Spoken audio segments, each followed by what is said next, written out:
All right, it's 6 p.m. We'll go ahead and get started. This is our February 27th, 2023 workshop meeting. Mary Ann, can I have roll call? Mayor Young. Here. Vice Mayor Stone. Here. Councilmember DeAmbro. Here. Councilmember Brandon. Here. Okay, the first agenda item tonight is discussion on our updated water utility schedule and capital recovery charge.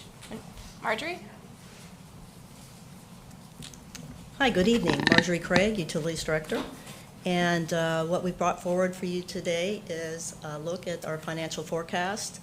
Back in August, which was before I got here, just slightly, there was a presentation that brought forward a concept of a potential capital recovery charge because there was a desire to escalate or accelerate some of the projects. Since that time, we've received some bids. We've seen a real increase in the prices, not just over the last couple of years, but even over the last 6 to 9 months. One example of that are the bids that came back from Water Main Project number 1 and number 4. Those prices came back at 60% higher than the engineer's opinion of probable cost. We've had chemicals go up. You guys have seen that in front of the council. The cost of a truck. We budgeted $38,000, something that was reasonable a year ago. The cost of that truck came in at over $50,000. So this is something that we want to, there are a lot of work that we need to get done. We've had over, in the memo it says 25 main breaks of AC pipe breaks since 2020. And Sunday, as you're probably aware, we had one on Country Club Drive South, which is our first priority project that we are going to be moving forward with the bid. In my experience, and I've been here 6 months, but I've been dealing with AC pipe over the last 30 years, and it's been a very stable pipe, but at this point in time, at this age, you can see I believe for a 4 square mile service area, 26 breaks in AC pipe is quite a bit. That's substantial. That's just my professional opinion. And we do need to have a programmatic, systematic approach to move forward with these projects. At the prices that we're looking at now, we cannot currently fund those projects with our current rates, even with our rate indexing. So there are a number of ways to approach that. We can slow the projects way down, and we are recommending pacing them a little bit, but you can, so that's the do nothing would be to go ahead and really slow down those projects, and that's going to really increase your risk of failure. And then we have some other recommendations that are in the memo, and I won't go through the entire memo, and you'll be grateful for that, but I've got the expert and somebody that I've known over 30 years. He probably doesn't remember me when I met him, but it was in my former boss's office in the city of Tampa, and I worked there for 18 years. And this guy is known as the top rate consultant in the state. He's not even ever heard me say that, so don't let your head get, But he's really amazing, and he's a rate consultant that's used by many, many utilities across the state. What's that? Put the pressure on. No. So I have a great deal of respect for him, and we've worked with him and with our consultants. Tom Jensen is one of them, someone that has some incredible institutional knowledge of the village itself. I like to think I have a lot of institutional knowledge of utilities overall, which I do. And what we've done is take a hard look at how to prioritize these projects based on age, number of breaks, construction around the village, how much of the village, that's an inconvenience. But you have to balance that with the risk of failure. And with that, I could just talk about, how I love utilities, and I could talk about this all day long, and y'all would be falling asleep. I'm going to turn it over to Rob, and he's going to talk about the financial forecast for our future and the potential options. That was quite an introduction, and hope I can live up to that billing here. You didn't know I was going to say that. No, I did not know, but thank you very much. For the record, my name is Robert Ory. I'm a principal with Recalibration Financial Consultants You may remember I was president of Public Resources Management Group. That's when I started working with you all many, many years ago. So it's a pleasure to be here today. What I'd like to do is you're seeing the screen, I guess, okay. Talk a little bit, give you some background overview of the utility and the program. You know, talk about capital funding plan, expenditures, what's kind of happened since we stood before you a year and a half or so ago. Talk about rates, rate phasing plans, and what's the next steps that you all want to do. That's you know, there's a lot going on, and it's and as I'm going through this presentation, if a question comes up and you rather ask me as we're going, all means, please just interrupt me or wait to the end. Whatever is best for you guys is okay with me. Kind of give you an overview. The village serves about 5,100 accounts, or about 8,000 ERCs, equivalent residential connections. An equivalent residential connection is the typical demand of a house. So if if you're a single-family home, you're 1. If you're an Applebee's, you're 10. Applebee's has 10 use of 10 equivalent homes. So a lot of utilities measure that because they see how large you are. It puts commonality or equivalency in the review. You serve not only in the village, but Jimmy in the colony, portions of Palm Beach County, Martin County as well. Your gross depreciable assets, you know, what's in the ground today or been built, is about $35 million. That's original cost. If you were going to replace all those assets today, I estimate that would be at least $95 million to replace what you have in the ground today. And that's really important. If you think about the AC pipe program, and I call it the water distribution replacement program. It can be any pipe, not just AC. You know, you look at 35 versus 95, what the AC pipe program would be, or the distribution replacement program would be toward the $95 million. And as Marjorie mentioned earlier, with the bids that are happening, that could even ramp up more. So I want to point that out to you. You've got, 3.6 MGD reverse osmosis plant, the 2.7 sand filter water plant. The big one, though, is 75 miles of water distribution pipe, both AC, or asbestos cement, and non-AC pipe. And a lot of it is approaching its useful life. Marjorie has a list, I was just looking at it. You have pipe over 70 years old. A lot of this pipe is over 60 years old. And granted, pipe can last to 100. I've seen wood pipes last that long. But as she mentioned with the line breaks, utilities are very forgiving, but when they start breaking, they start breaking. And 70 years is a pretty long time for pipe. It's starting to reach its useful life. And even if we said 100 years, that's only 30 years away. And if you think about financing a program, it's going to take that long, to be honest with you. The other thing I want to mention, the utility fund is accounted for as an enterprise fund. All costs are funded from utility revenues. Full faith and credit of the village is not dedicated to this utility, so everything comes from rates or internal charges associated with the utility system itself. That's not saying there can't be a transfer, but right now the system is self-sustaining on its own. We did a 20-year forecast of operations and maintenance needs, and we came to you back in 2022, and you adopted a 5-year rate phasing program. And that program was roughly 3.5% per year for the next 5 years. That program is in place, and that included both indexing or inflation adjustments at that time, estimated about 2%. That was the trend back then, yes, we all know. And an additional 1.5% on top of that to start providing additional funds for the program and meet your needs. And you can see on that chart there, we actually even extended that for the 10-year program we had in the last presentation at 3.5% per year going forward with that same mix of 2% inflation, 1.5% per year additional. The 2% inflation, just to kind of give you a little bit of a benchmark to that, the PSC, Florida Public Service Commission, publishes an index every year. You utilize that for, I believe, for your indexing program. And that has ranged from 1.1 to 2.5 for the last 25 years. And I'm going to show you on this next slide, that's not today at all. So our mission was our scope was to update the financial plan, come back before you, tell you what we see right now, talk about the program, how to fund it and whatnot.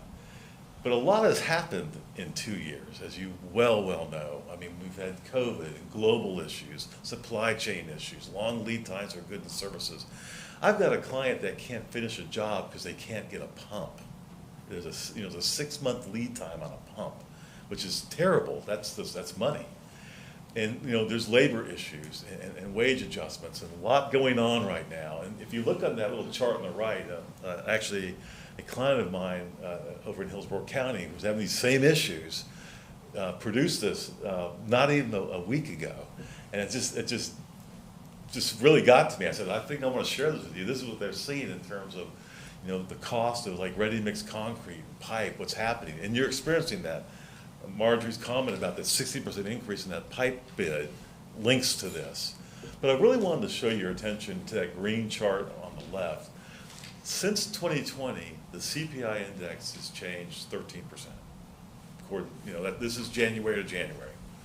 The ENR index, or construction index, in the Engineering News Record, which measures construction, has been about 12, which I think is low looking at those percentages to the right. The Florida Public Service Commission, which has averaged about 1.1 to 2.5%, maybe 11.6%. Your rates right now assumed inflation at 2%. We've got a major gap the last 2 years. And and this has been absorbed by your existing rates. Your 24 estimate of O&M expense is going up like 11%, which is not uncommon across the whole state. And so one of the things we're thinking you should possibly consider is, should there be an inflationary adjustment to recapture some of this? Because right now, this is affecting operating margins, it's affecting CIP funding, it's affecting everything. And a lot of utilities are making these adjustments. I recommended 5%. How did I get there? I took the average of the three, it's about 12%, took 70% of it, that's your O&M expense, that brings it down to 8%, and subtracted the 4% or so, that's in your rates that we already did, that's how I got to the 5%. And I thought that was reasonable. So one of the things we would recommend, or for your consideration, is maybe look at some sort of correction starting next year to that 3.5% going forward. That's something that we want you to consider. The capital improvement plan, it's pretty significant, as you well know. It's very significant. This is if you see the chart up top, that's the plan that's in our financial forecast. It is inflationary adjusted. We've got cost increases for current conditions. With those pipe replacement programs that are further out there, we've adjusted them by an additional 30%, and we have engineering news record inflation adjustments on top of that. And so we're trying to capture inflation. Yes, it's a projection in the future, but those are inflated numbers, and these numbers are getting pretty big. And if I take a $5 million project inflated by 30%, that's $1.5 million prior to adjusting thereafter for normal inflation. And that's what we're seeing. That's what you're seeing. What inflationary number did you use for that? For the ENR? For the capital improvement? For most of them, we used we adjusted several of them by 30%, right at the front, based on discussing with Marjorie and Tom. Some were based on current bids and estimates that we looked at. Okay. Beyond about 2028 or 9, we adjusted the pipeline projects by 30%. 30%. And then we inflated all that by about 3% a year for normal inflation, your general inflation. Okay. So one's kind of like a correction, then an inflation. So 3% general. 3% general, got it. Right. And 3% before the last year and a half, just to kind of give you that's the average of the last 20 years, 3.5%. It's whether you pick 10 years, 15 years, 20, it seems to be right in that range. So we put that. So, because as you know, we want to try to get the price when we incur it. Then we said there's first priority and secondary priority. Second priority projects. The first is, if you've got water supply and treatment plant projects, you need to do those. I mean, that's water supply. That's the pipes, we can kind of delay or adjust. You got some flexibility there, some discretion in how you fund. But if you need to replace membranes or you need to replace reject lines or whatever, that's critical, and we call that first priority. And so in the CIP, that includes that's not just the water distribution replacement program. That's your water treatment plant, your water supply projects, drilling new wells. We include departmental capital, which would be trucks and machinery. That's built in here as well. Secondary, with our second priority, we call it the water main replacement program. Again, a little bit more discretion. You can see how it's affected. When you look at the green and the yellows, that's the funding sources. The green is from additional debt. In all instances, we're recommending that you should look at the low interest loan program through the state revolving loan program. It fits pipe replacement really well because you don't start paying for these improvements until you finish construction or 3 years after authorization. And if you do them in segments, this neighborhood, you can fall within those 3-year spending curve and minimize costs right up front. The second thing it allows you to do, because you wait till you don't start paying back until the project's done, it allows you to phase in rates over time and whatnot. And you're going to need to do that, to do these programs. We have to do that. We have assumed in the financial forecast that 3.5% rate adjustment that we presented a year or so ago up to about 10 years, then we went down to 3%. We lowered it thereafter. Once you start getting the program in, it starts becoming almost like your own revolving fund, so to speak. And you can see the cost up there. These are the inflated costs, and they're fairly levelized with the 2033 to 2037 being the highest. There's some pretty big water main projects there, but you can kind of see what the plan is, and it's significant. It's very significant. If you're wondering what the other water distribution projects are, that 1.7 in the very tail end there, 38 to 42, that's replacing all the meters that you replaced. Every 20 years you replace the meters. That's what that is. Just to kind of give you a feel. And the first one is some well rehabs and things of that nature. We didn't think would be considered as a capital, but more than operating expense. Some of the things like that. This kind of gives you a picture of the location of the AC pipe. To kind of give you a feel. It's pretty extensive. It's all across the service territory of your water system.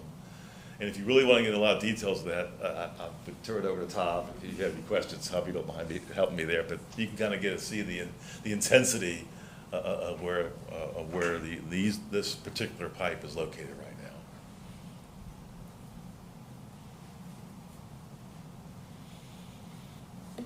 So what their objective was try to develop a plan that fully funds the program. Again, we assumed a 20-year forecast right now. We want to have a blend of future borrowings and pay-as-you-go funding, or pay-go.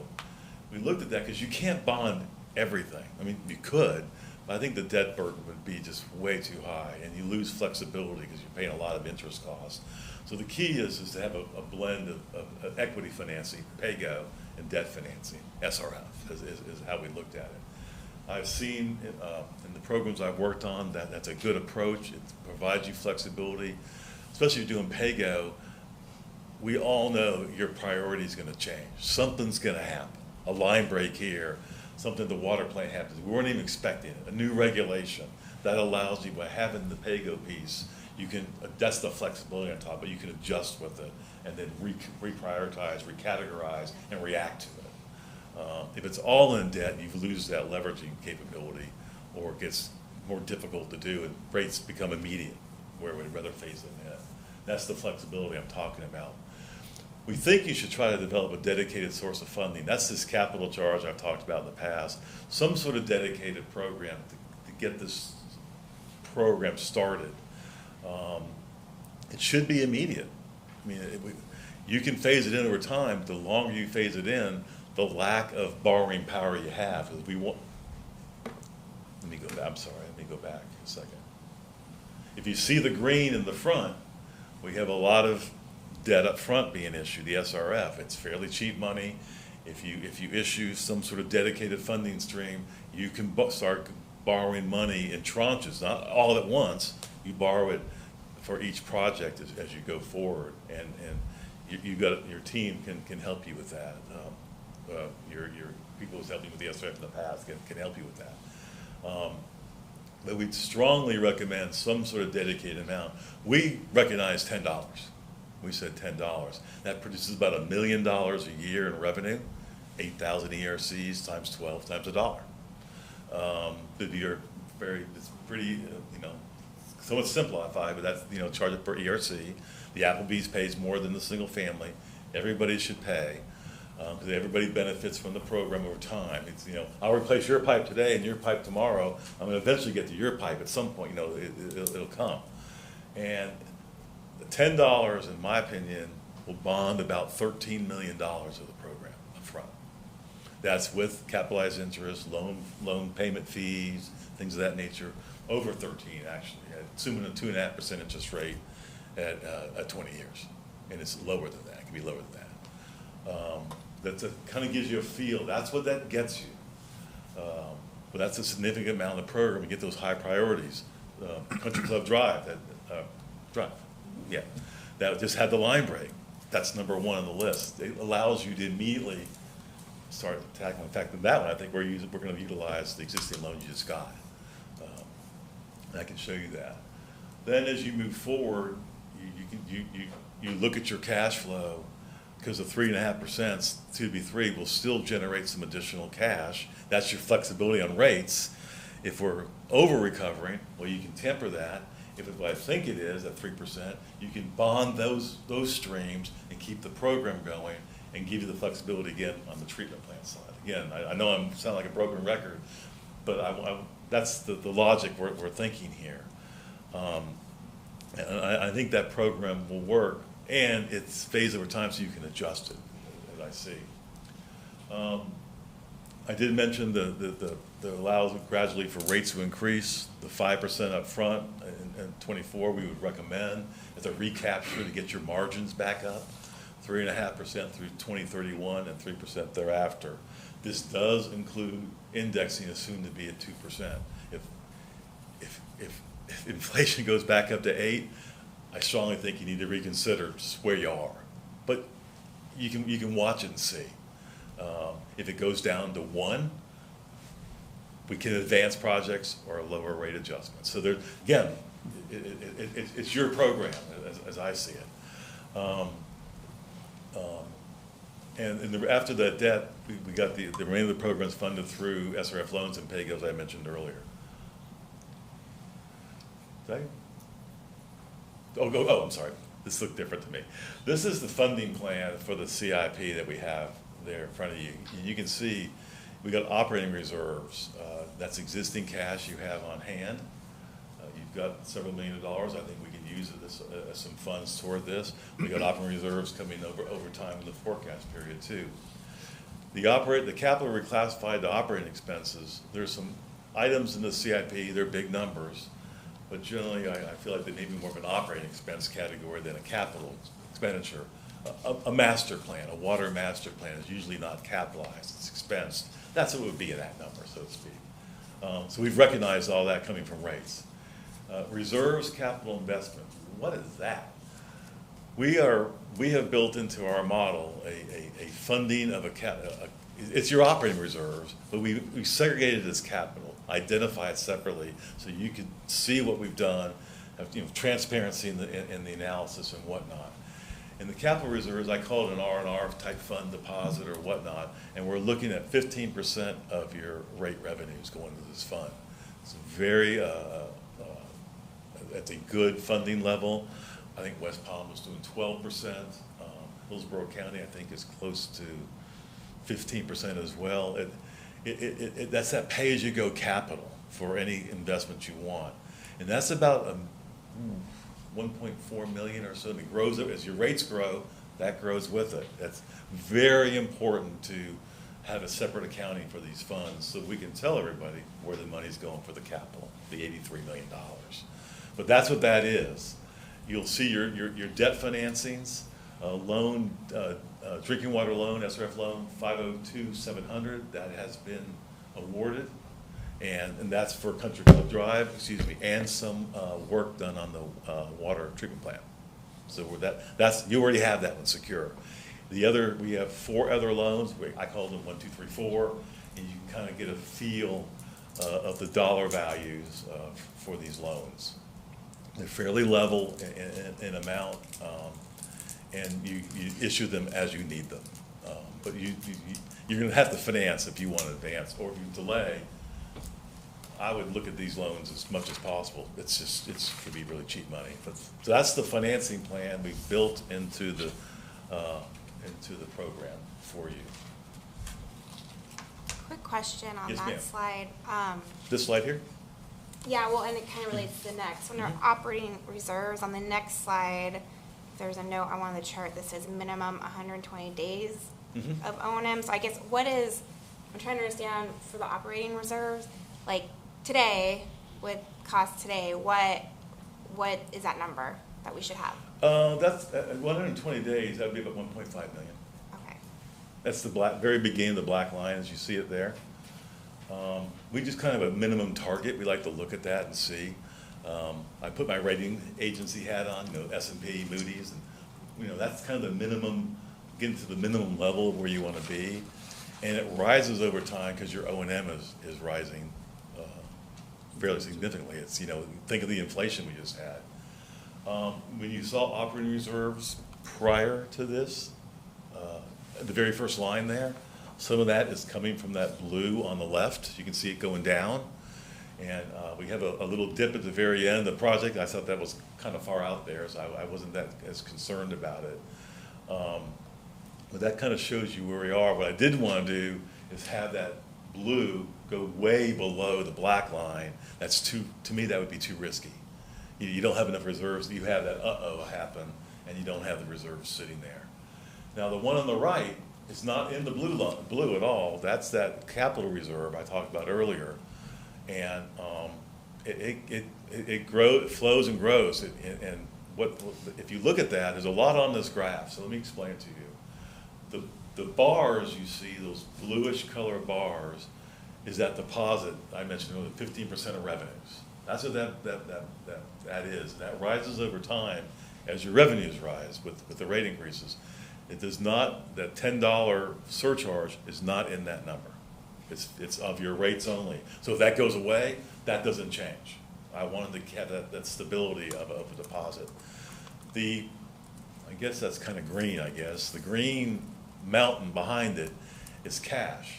And we build it up over time quickly because we're doing debt up front, we're getting the cash, and then we start using it. You can see as we have a high spend, it drops pretty significantly, starts up, drops again, and we're back down at the very end of this program, less than $4 million. And that's your flexibility, that if we can't issue debt and a project comes early, you've got that cash in there so you can manage it and work it. But at the end, we're about even. And I would continue these deposits in perpetuity, personally. You've got, remember we mentioned earlier, your replacement cost of your assets, $95 million, $93 million. Well, 40 years from now, that's $293 million. You can't stop the R&R program. You need to keep doing this and doing this. And this is one of the biggest issues facing utilities today, is the lack of doing that. I just was at a client today, south of you, I had to figure out where it was, and they got real problems, and it's that right there, real problems.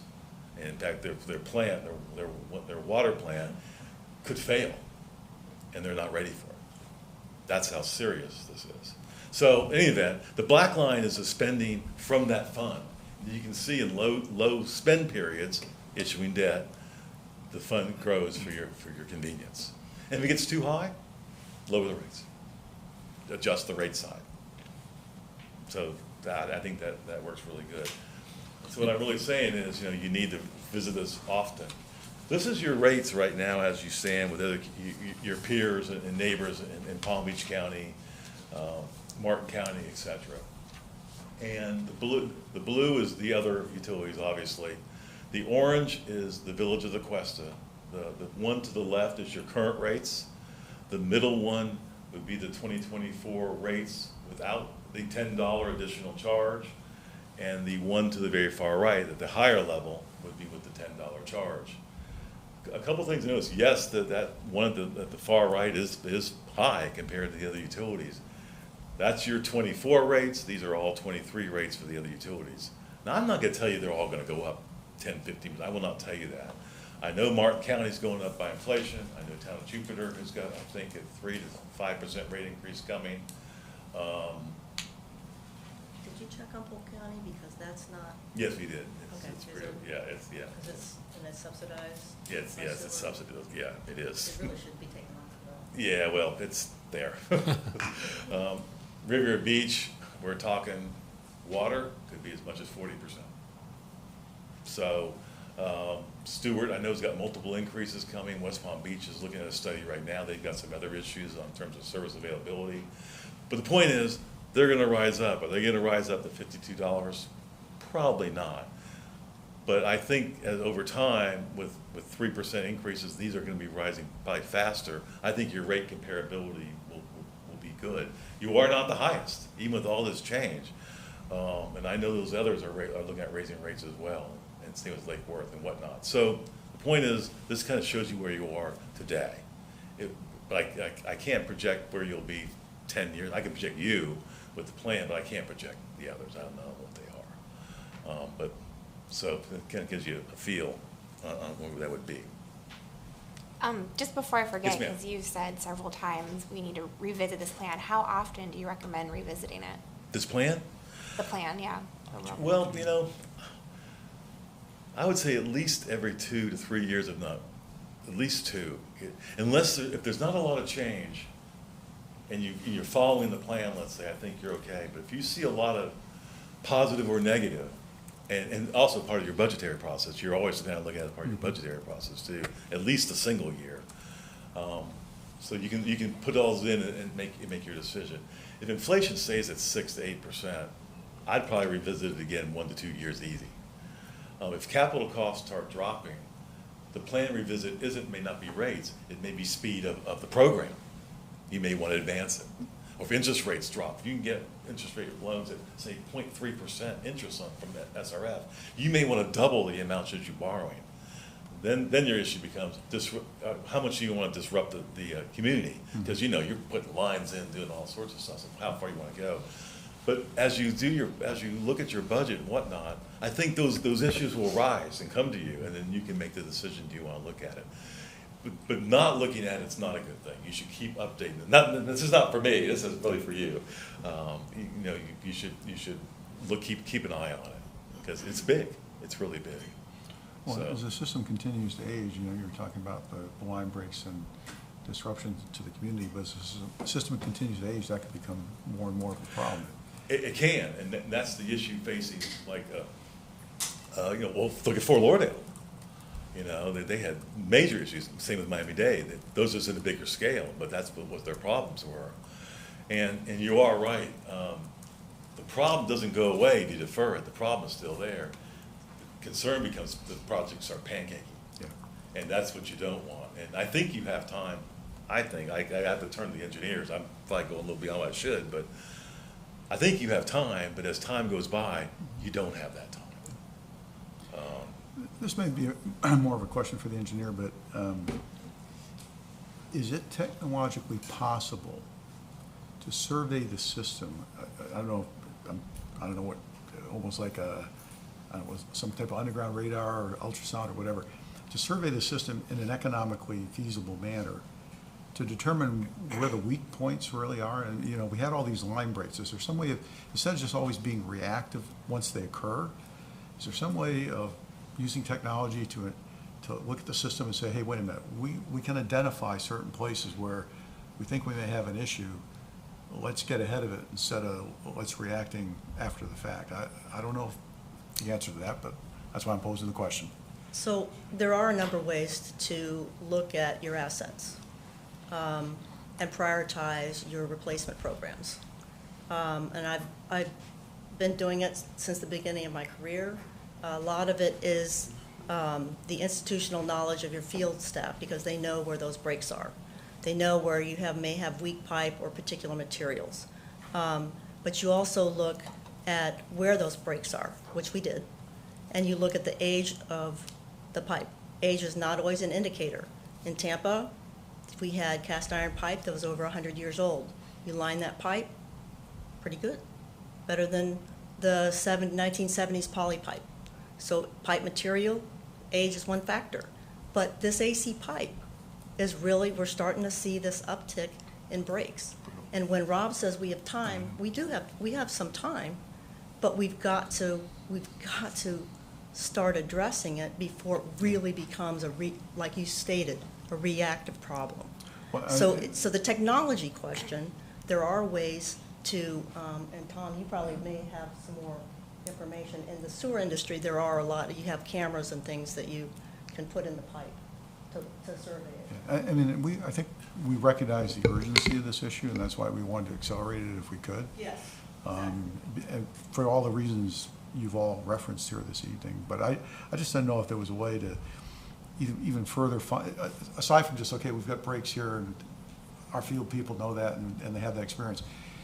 Is there any other way to kind of be able to identify, forecast, maybe in areas that haven't been affected yet, but could be, in order, like I said, to try and get ahead of things instead of just react? So there are models that you can do, that you put in all of your data, and it looks at how close you are to a railroad track, which is an indicator of the amount of jarring and settling. Right. Hospitals, Vibrations. trucks, the traffic patterns. And then you start to spit out your risk of failure, because you're looking at everything in terms of risk of failure, including your plant projects. So as far as the specific technology for water pipes, you may be more up to date on looking at risk of failure for water pipes. Yes, I'm always looking at the simplest way to do it without spending a lot of upfront costs that may not give us the results we want. And as some of you may or may not know, I've been working in the village as a consultant basically since I've been out of school. So I know where some of our problem areas are. I was at council meetings back in the day when they decided to put oak trees down in Country Club Drive. That I consider, have been telling everybody for quite some time, that's what I consider our high-risk area. That's why basically that phase one or south area I think is the first one to do because of that AC pipe. Are there things you could do, some sonic things, but I don't know if it's really worth the money to do that. Okay. We did some things back in the day for some facilities assessments. We'd gone and drilled some pipe and got some coupons to see how bad the pipe was. I don't like drilling a lot of holes in AC pipe because now it becomes basically a point where you can crack it. But we're looking at more of the older pipe, the ductile iron pipe, especially on the raw water main, on what we're dealing with there. The AC pipe, when we had a workshop here in the building here a week or so ago, so I could go through and kind of give a brain dump to Marjorie on what I see in the system, list what I believe should be our priorities, a systematic approach. We can't do it all like Rob is saying, but we have a really good idea where the problem areas are. I knew Country Club, and it just happened, we had a break on Country Club Drive on Sunday. There are some other areas that I feel need to be addressed. I have a list of priorities. We have a intercoastal crossing that several years ago we tried to do some testing on there to see if we have leakage, but we couldn't get the valves to seat very well, so we couldn't even test that very well. So that's something we need to look at because that's a critical component over on the island. Beach Road, we finally got that replaced last year. That's been something I've been trying to get replaced for a long time because that AC pipe at low tide was hanging right there on the beach. So that phase one is done and phase two plans are in for Marjorie to review and finalize the permitting, and that will happen. But I don't like to waste money. I like to use your dollars really effectively, and we can do all this fancy modeling, but at the end of the day, I'm hoping you'll take basically all the years I've been doing this work, especially in the village, and have all this intimate knowledge on the system that I think we have a pretty good feel for where we should be addressing things first, And how we build it, that's another big thing, because what I don't want to see is coming out here and doing work. Once you start doing work in that right of way, and we have AC pipe in the ground, I do not want to see a lot of complaints from all our residents for main breaks, because that can generate main breaks. We have to be very strategic in how we design the job to make sure we're not impacting anybody, so we don't get all these phone calls, the main's broken, people out of service, boil water. We want to try to avoid that as best as we can. That's really important when we start doing Country Club Drive. Is Tequesta Drive an important thing to do right away? In my opinion, probably not. And I have two reasons for that. One, we haven't had a break there for a long time. That was going to be replaced. I started doing design plans several years ago when Mr. Kuzo was here, just to the point so we can replace some sidewalk and do some road work, but that kind of stopped. But now knowing what's happening, fast forward to today, where we have the US 1 bridge going out, I don't know if we want to have construction happening on Tequesta Drive, where we could foresee some increased traffic on Tequesta Drive. Am I that concerned with having some construction on Country Club Drive? Not as bad, because maybe that will slow some of the traffic down on Country Club Drive we've always had a problem with. That may help. That could maybe deter some people during the construction of US 1 to maybe find another route, to not go down Country Club Drive when that bridge is out of service. So there's a lot of little things I've been thinking about and sharing with Marjorie that I think will have some benefit here, but we do have a pretty good program in place. Just like Rob, I've been doing this for a long time, and a lot of my clients are in the same predicament. It's not an attractive thing to do. We own our own utility here, so we have to maintain it, just like we have our own vehicles, our own house. But we all would rather see a nice new park and a nice building because you can see it, but all of our residents don't see pipe being buried in the ground. But we have to maintain it. Like I told Rob in the meeting, the plant that I was involved in forever, building that, we made a decision to go independent and build that RO plant. That's a huge investment that the village made at that time, and we have to maintain it. And that's the heart of our system, along with the wells that we have to maintain that have been in existence for a long time, to maintain all those properly, and then start branching out in these high-risk areas that I've kind of identified in the system for replacement. Are there things we could do? Like you're saying, Mr. D'Ambra, we could, but I don't know if it's really worthwhile doing all these studies and analyses to come up with a plan that I think is going to be pretty close to what I have developed. No, thank you. Listen, that's why I said my preference was economically. And right. I think what you're sharing with us is that the kind of things that would go into the consideration for a plan like that, given your long experience here, you've already taken into account. And you're right, it's nice to see a park go up or a building, but I'll tell you what, if people don't have drinkable tap water coming out of their faucets, they may not see the pipe going, or they may not necessarily appreciate that pipe going in, but they do appreciate having the water, which we all need to survive and live. So, there's no question that that is a very, very high priority, and right. I think the council has expressed that in the past as well. Okay. So thank you very Sure, much. no problem. Thank you, Tom. Yep. And I have reached out to Tom to get that institutional knowledge. I have a lot of institutional knowledge, and what he's looked at here is what I did with the city of Tampa for years and years, and that's why I respect and recognize that the way he's doing it is, or he has done it, and it's not just by himself. We're all looking at it. The field staff is looking at it, but and I would say our utilities have not. My previous utilities did not spend a lot of money on pipe coupons just because of the disruption and the risk of causing other problems. The same thing. And what I had said to Rob about Polk County, I was the utilities director for Polk County for about 4 years. The Polk County has water, wastewater, and reuse. Their water rates have traditionally been subsidized by their sewer rates. So to me, when I look at that, knowing that Polk County, when I was there, had some of the highest rates around, I was wondering why it was. I mean, I probably, if I were creating the chart, I would have taken it off the list. But Rob left it on the list because it is what it is, even though they he wanted to leave it there so you could see it. But they do subsidize their water rates with their sewer fund. And as Rob said, you're looking at our projection going forward. Yeah. We're not seeing the projection for the other towns. That's right. And we know their rates are gonna go up as well. I just had one last question. So, Rob has one more slide. Can we let him finish? He just has Oh, one I'm more sorry. slide. Would Sure. you mind? No, Okay, 'cause then I think we can I open think to it's a just conclusion questions. slide, if I remember. Okay. Just, basically in summary, the capital plan is significant, as you saw, and as everyone testified today, it's a major issue, not only for you, but really, not only just in Florida, but nationwide. It's critical.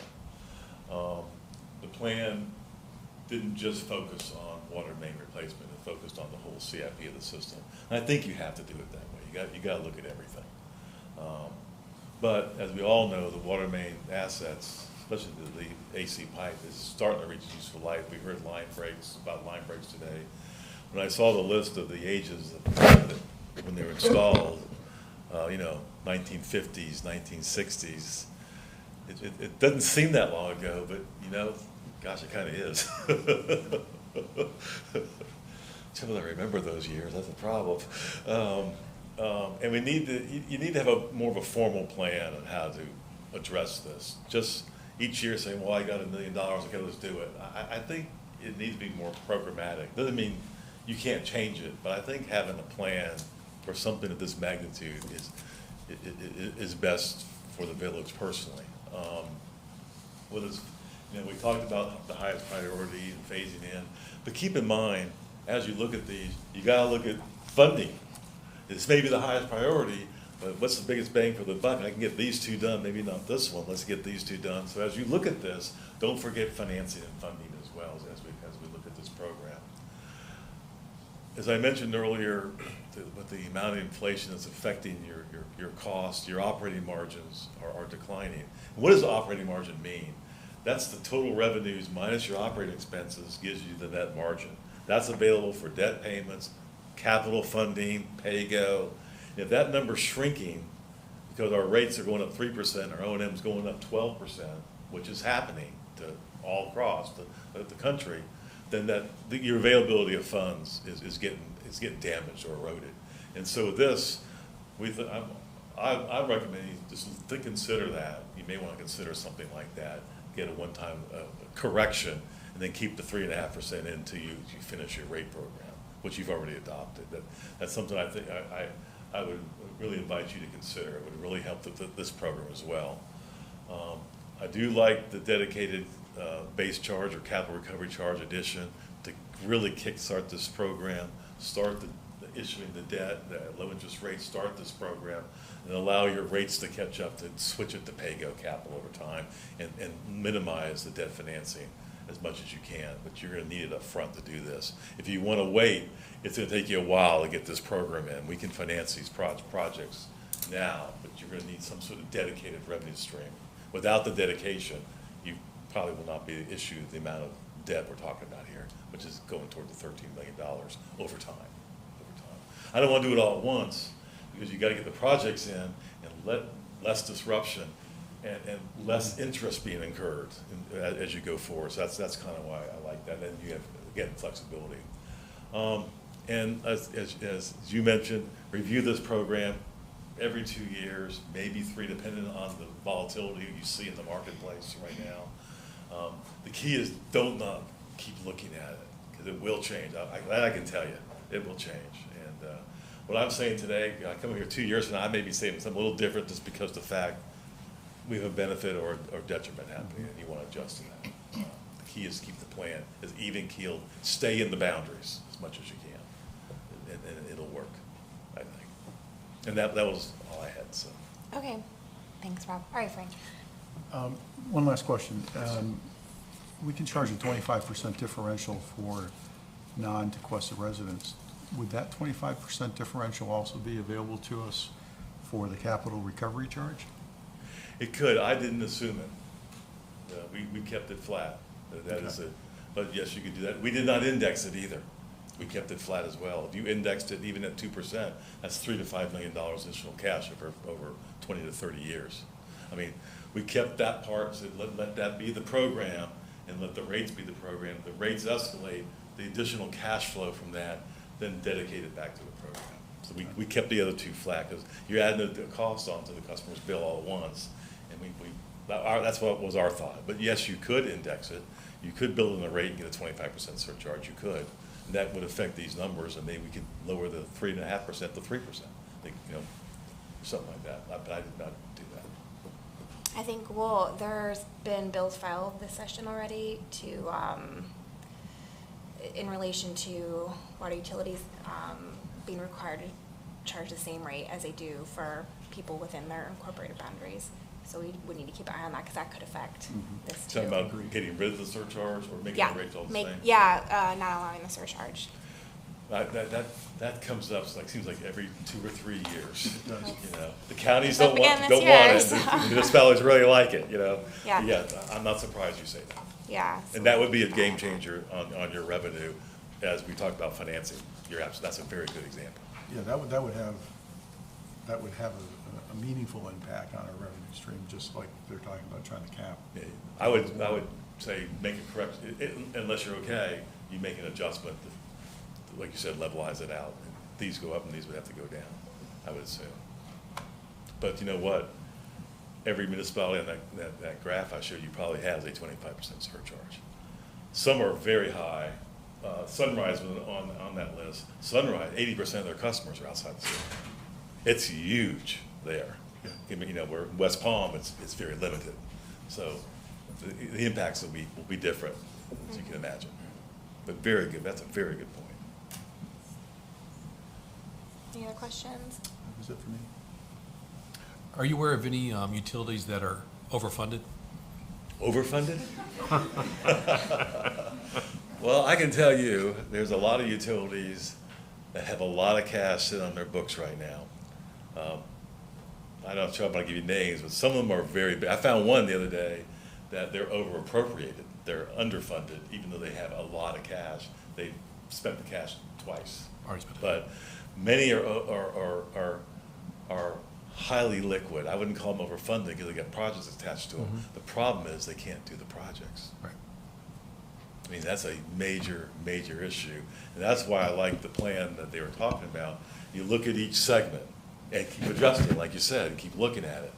Because once you start the program, you finish that one. Don't do 5 of them. It's too much disruption. And you don't want that, as Tom was mentioning. The other thing you may want to think about as you're doing this, your customer service activities, and telling the people what's going on, what's happening, when it's happening, that's a savior. That will really help if you keep the public engaged on these type of programs. But yes, I see a lot of cash sitting there, and I think personally some are a little over, their funds are in the wrong place. By way of example, I have a line item called water distribution. Not like this, maybe I should say water treatment. Wastewater collection, how about that? Improvements, $1 million a year. Well, they do 300,000. They roll it over. They do $1 million again. Now it's $1,700,000 sitting there. They do 300,000. I see a lot of that, and it's like, and I keep telling folks, those master type programs, de-appropriate and put them back into the program where you need them. Right. That's where I see overfunding. But in general, it's a lack of ability to get the job done has been the biggest issue. Resources. Yeah, I think it's important for us to make sure that there is enough funding, and then Yes. let you guys make the decisions on what project is most appropriate at the time for all of the different scenarios of failure or interest rates or whatever that might be. If the interest rates drop, I would, I'm not you don't want to be over leveraged, but don't be afraid of it either. Correct. Use it to your advantage as much as you can. It does smooth out. Interest can be expensive, but it's only 1%. That's pretty cheap money. Right. And if it's 5% like the conventional bond market, I wouldn't tell you to go there. You want cheap SRF money as much as you can get. The cheaper, the better. Right. And one thing bad about SRF, it's 20-year debt, not 30 or 40-year debt. But I'd take the 1% any day, personally, and you can manage it pretty well. Yeah, and so I would be in favor of doing that 5% true up due to the inflationary situation. And I'd also be in favor of at least that $10 capital improvement, and let this thing keep going, because I'm afraid if we don't, we'll continue to kick the can down the road, and we'll completely be back in a situation where we're not taking care of the things that it's important to take care of what we produce. So. Yeah, if we kick the can down the road, it's only going to get worse. I would agree with you. The only thing I would add is if the 25% differential is available to us, I would go for $12.50 on the capital recovery charge for non-Tequesta residents. But kicking the can down the road is, in my opinion, I agree, is not an option. It will lead to greater hardships, greater costs. So, as the Vice Mayor said, yeah, we need to make sure the funding's there. We need to make sure there's a rational program in terms of how we're going to move forward and how that funding is going to be utilized. And I appreciate the fact that you guys put a lot of work into this and a lot of thought.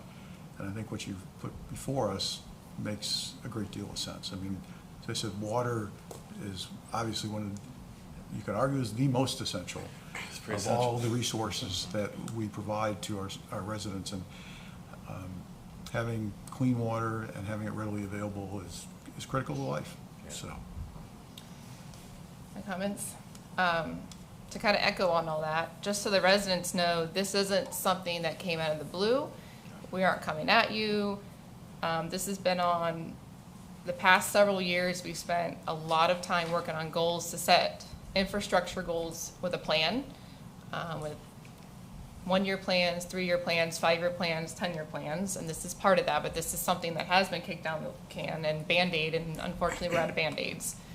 And we're needing to address it funding-wise, and when we look at our budget, yes, we have increase from property values and whatnot, but this is such a massive project that something does have to be done. I am very sensitive to adding more rates and fees to things, so I think we should be careful what we're doing. In the backup we were given, it does mention being able to be flexible with anything we add for the residents to have to pay to put towards the funding of this. Right. I would like to see that be flexible, so it did say in the backup, when things change, like you've mentioned, they can either be removed Yes, or they added. can. I want to see it, make sure that it's separated. It's not just rolled into a flat rate on the bill. I actually want to see it so that way we, or any sitting council, can make adjustments each time it's reviewed. It's definitely separated. Yeah. It's definitely You a can do line that. item. Yeah. You need transparency, whether it's Sure. accounting And given- methodology, identify what the dollars are. Right. And obviously, we kind of sat a little bit watching the economy, and it's not exactly getting better, and we don't know where it's going. So I want to be able to have the village be able to be flexible to work with those rates that we're going to be doing and sending to the residents, that we can consistently be sensitive to what we're doing. Right. And if we need to raise them or lower them and be accommodating. I just don't want to do a flat And we roll want rate. to raise rates if we don't have to. I know, I don't want to just roll it all into We really don't. one rate. I don't want to become Lake Worth Utilities either. No. I don't like seeing us above them on that chart. That won't Ever matter. since I was a little kid, they have not had a good reputation on that, and I don't want the village to become that either. No. So I would like to make sure that us as a council, just make sure that anything we are putting towards this funding for this project is solely for that. We're not sneakily putting in, So it's enterprise funds. I know, I'm just putting it on the record that I just want to make sure that we're very transparent with why we are charging this and where we're putting it. So it's very clear, and then maybe one day it'll drop off, and then we can go back to the way it was when the project is done. That would be a dream. Well, I think, don't wish for that, because as you indicated, No action. as soon as you complete the projects, you've got to be reserved. We've talked about this. You need to be putting reserves in place, whether it's for Yeah. police and fire, or whether it's for the utility fund, whatever, so that you don't get into a situation again where you don't have the funds and Well, readily available to address these issues. So proper reserving, once we're gonna fund this, get these things done, but then we've got to continue to reserve Right. to make sure we have the resources available as we go forward. That's And what for the water rate in the utilities, first place should be doing. and for utilities, the capital versus operating is really critical. They can be commingled as a single fund, but identifying them, because there's other regulations that are coming out that could be expensive. Yeah. And, like one of the things we did up in Virginia, they want to clean up Chesapeake Bay, and the nutrient reduction criteria, get phosphorus from here down to here. I cannot tell you the amount of money spent. So you never know. So like you said, having those reserves and keep an eye on that is incredibly important. There's no doubt about that. So, I totally agree. Vice Mayor, can you repeat what you were saying? So if we had the 3.5% increase on the rates, and then you said an additional 5%? Do a 5% true up Okay, On top of it. on top of the 3.5. right, okay. For So this year, not just the flat 2023. $10, Just the one time, and then from that point on, it continues to go at 3.5%, right? plus a $10 capital recovery. Yeah, some people, 8.5. 8.5%. In the first year,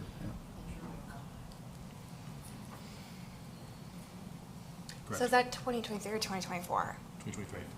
24. Sorry, That's 24. Next 24. budget. So it would be 24, 5%, Next roll budget. the 8 point. Eight and a The half. rate you have in effect, go into effect in 6, 7 months, 8 months from now, Yeah, let's say. okay.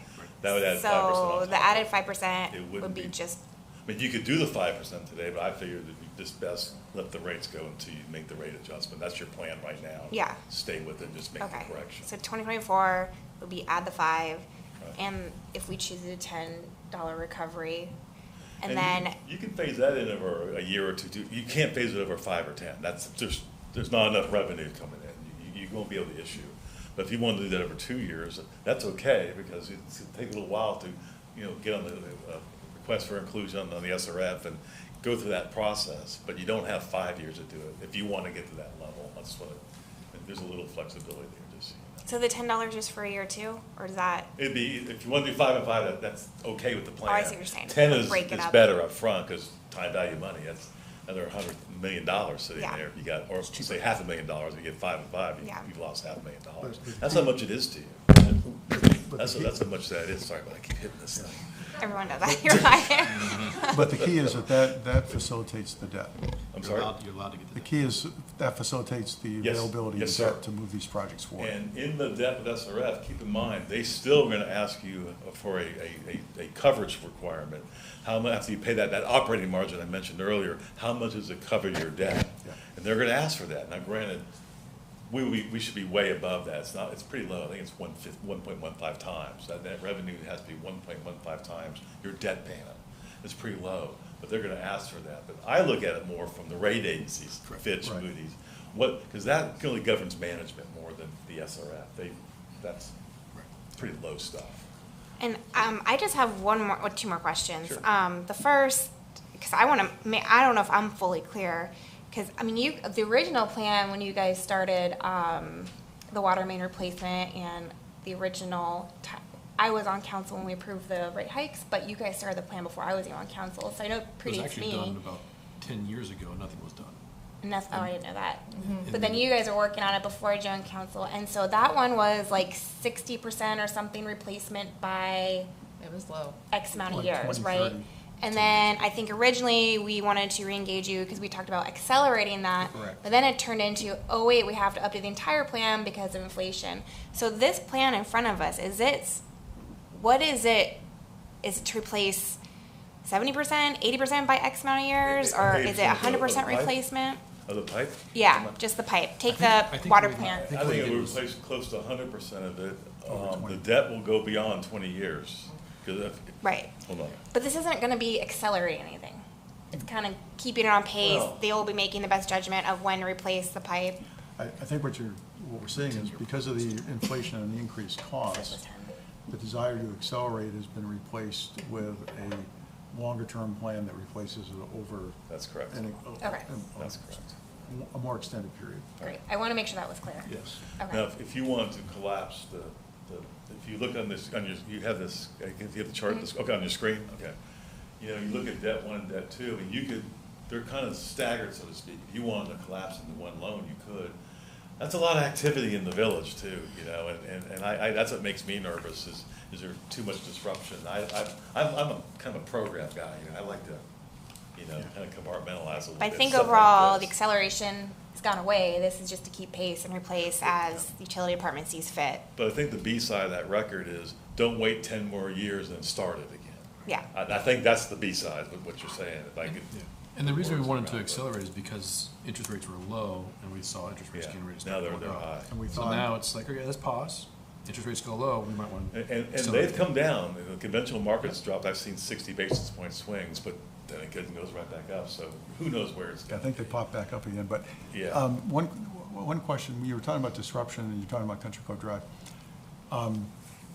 Is the bridge replacement on Island Way, is that still scheduled to be a complete tear down? It's not, That's not it's not happening. Island Way. It's county It's line. kind of, No, it's on County Line Road, between, it's Girl Scout and, yeah. Okay, I thought I'd heard the Island Way Bridge was going down too. When you made that comment, we reached back out to Martin County to double check and make sure we were all on the right Okay, page. It is all right. not Island Way. They have no, Palm Beach County is Island Way and not Martin County, and they don't have any immediate plans to do anything with that bbridge. Okay, Yeah, and Martin County's planning to do the County Line Bridge. They're saying at the beginning, or the end, like the last the last quarter of this calendar year, October between December. But the reality is they're really still looking for funding, and they've told us that you remember that you endorsed a recommendation to the legislature for funding. So I've been told that while they're gonna have 100% plans at the end of this year, by the end of this year, that the funding, depending on the funding, it may start a little bit later than that. so the back way in and out will still exist? Okay. Yes. All right, I have one more question in regards to funding. I know there's federal funding for infrastructure out there right now, and I know you guys are always looking into grant opportunities and other funding opportunities. I don't understand all the federal infrastructure funding out there right now. From what I gather, it's more major infrastructure like highways and stuff. I mean, is there anything out there at the federal level for something like this? So the transportation industry, as you probably know, has really figured out how to get funding. Like you just said, there's a lot of funding for that. There is a lot of infrastructure funding. There's pipeline funding. The primarily the funding that I've seen across the state, and I'm the chair-elect of AWWA, and I'm on several statewide utility councils. This funding is primarily allocated to regional projects for large utilities or water authorities. Miami-Dade, Soho Water Authority has a WIFIA, Water Infrastructure something Act. You probably know what. Yeah, I would have financing. It's close, financing. So those programs and the rate, it's still, it's not a grant. It's still a loan, just like the SRF. We're better off doing the SRF loans. Exactly what Rob said is accurate. It's very tailored. It works very well with these pipe projects. But to your point, I will always have my ear to the ground for any potential grants. Another thing, we don't have a really low income part of Tequesta, so we don't fall into some of those categories where you can get loan forgiveness. So SRF has a loan forgiveness option, but Tequesta does not fall within that particular category. And there are a lot of loan or grants out there for low income areas, but we don't qualify. In terms of WIFIA, that's becoming a popular program. It's pretty tough to get. It's a lot of application, and you can only fund 49% of your project. You cannot fund 100% of it. And you have to get a credit rating. You've got to go to Moody's or S&P on WIFIA to do that. That's expensive too. That's $25,000, $50,000, $75,000, but how many credit ratings you get. There's a lot of advantages to it. You don't start paying on WIFIA until you draw from it, just like an SRF loan. And you're thinking, I'm going to hold my draws back for 5 years or so. You're not paying anything. So there's a lot of advantage to it. This program, to me, because DEP will fund it, it's the same program as the SRF, and it's kind of the same program. Like she mentioned, loan forgiveness, you're probably pretty high up in the economic strata to not get that. But there could be other funds coming. ARPA was a good one. I don't know, a lot of people use their ARPA funds on water and sewer. A lot of people didn't. But there is, I do want to say, we did not assume any grants. If you got grants, that's like you mentioned the surcharge earlier. That is let's look at this program. I just got $10 million of grants. How do I want to spend it? Where? And what does that do to the rates then? And I'd go that order. First, second, and what's the impact? because you want to keep your fiscal position. But if you can change it, then change it. That's a good question, so. Any other council I questions? do. If we did the additional rate, is that gonna be based on water usage or the whole thing? Flat rate. Flat I rate? assume the flat rate. Okay, so for our It's residents that follow along on these meetings and we go back and forth, can we do a quick number on, let's say, $100 water bill? So if it was 3.5 plus another 5%, that's 8.5 plus the $10, that's $18 extra a month. $216 a year, and then if your water bill is 300, just multiply all that by 3. Okay, so we're on the same page?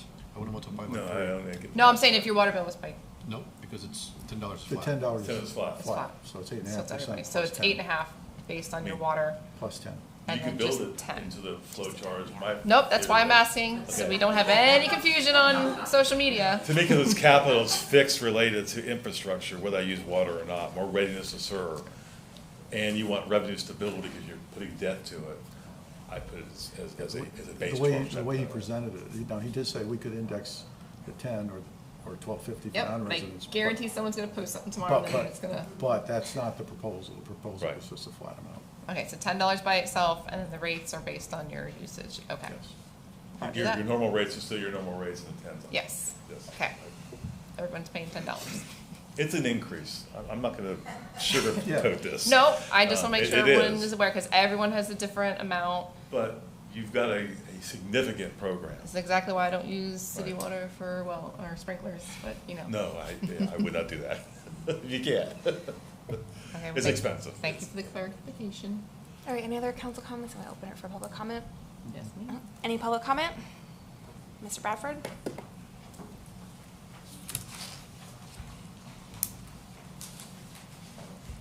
Sorry. Slipping away. There it goes. You knew it'd happen sooner or later. Hey, Tom Bradford, 44 Chestnut Trail.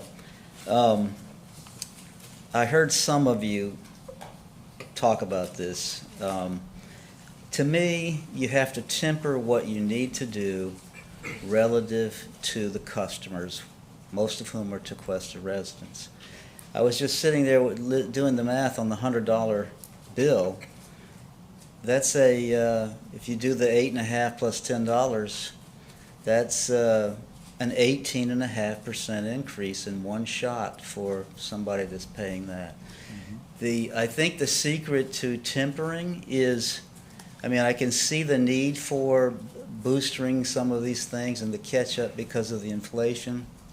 But if there's a recession and construction prices drop and materials and labor drops, my question is, I've heard you talk about it, but the pivot to normality becomes very important for the customer. And that's, you can't assume that these people behind me are going to just jump right up and come straight into here to the meeting and tell you it's time to pivot, and they might be thinking you're going to tell them when it's time. So you have to have the game plan set up pretty good. One of the things that's bothering me is I left here on May 1 of 2000. In March of this year, the RO plant will be 23 years old. When I left, we had the rate structure in effect to cover the cost of reverse osmosis. We had a healthy, robust renewal and replacement program. We were developing that with a stormwater utility that had been created a few years ago. And Rob and Tom, I worked with Tom since '86. Rob with our first rate increase probably in '88. Also used him in Palm Beach for the Building Department Enterprise Fund. They're first rate. But in 20-something years, good reserves apparently have disappeared. I don't know how or why. I went and started working again for Palm Beach, but something, I'm not blaming any of you, no one in this room, something happened, and it probably wasn't a good, I'm not saying there was thievery, there was probably, and it's a speculative on my part, a propensity by the town manager to minimize rate increases and to eat up reserves to make that happen. That's my guess, but that is equally as bad as thievery almost. But it concerns me, and I know when Jeremy got here, he's attacked the lack of reserves in the general fund, and I would urge you guys, and I hope you're doing it, I think, look across the board and look at every fund and make sure that those reserves are adequate. That's all I have. Thanks. Any other public comment?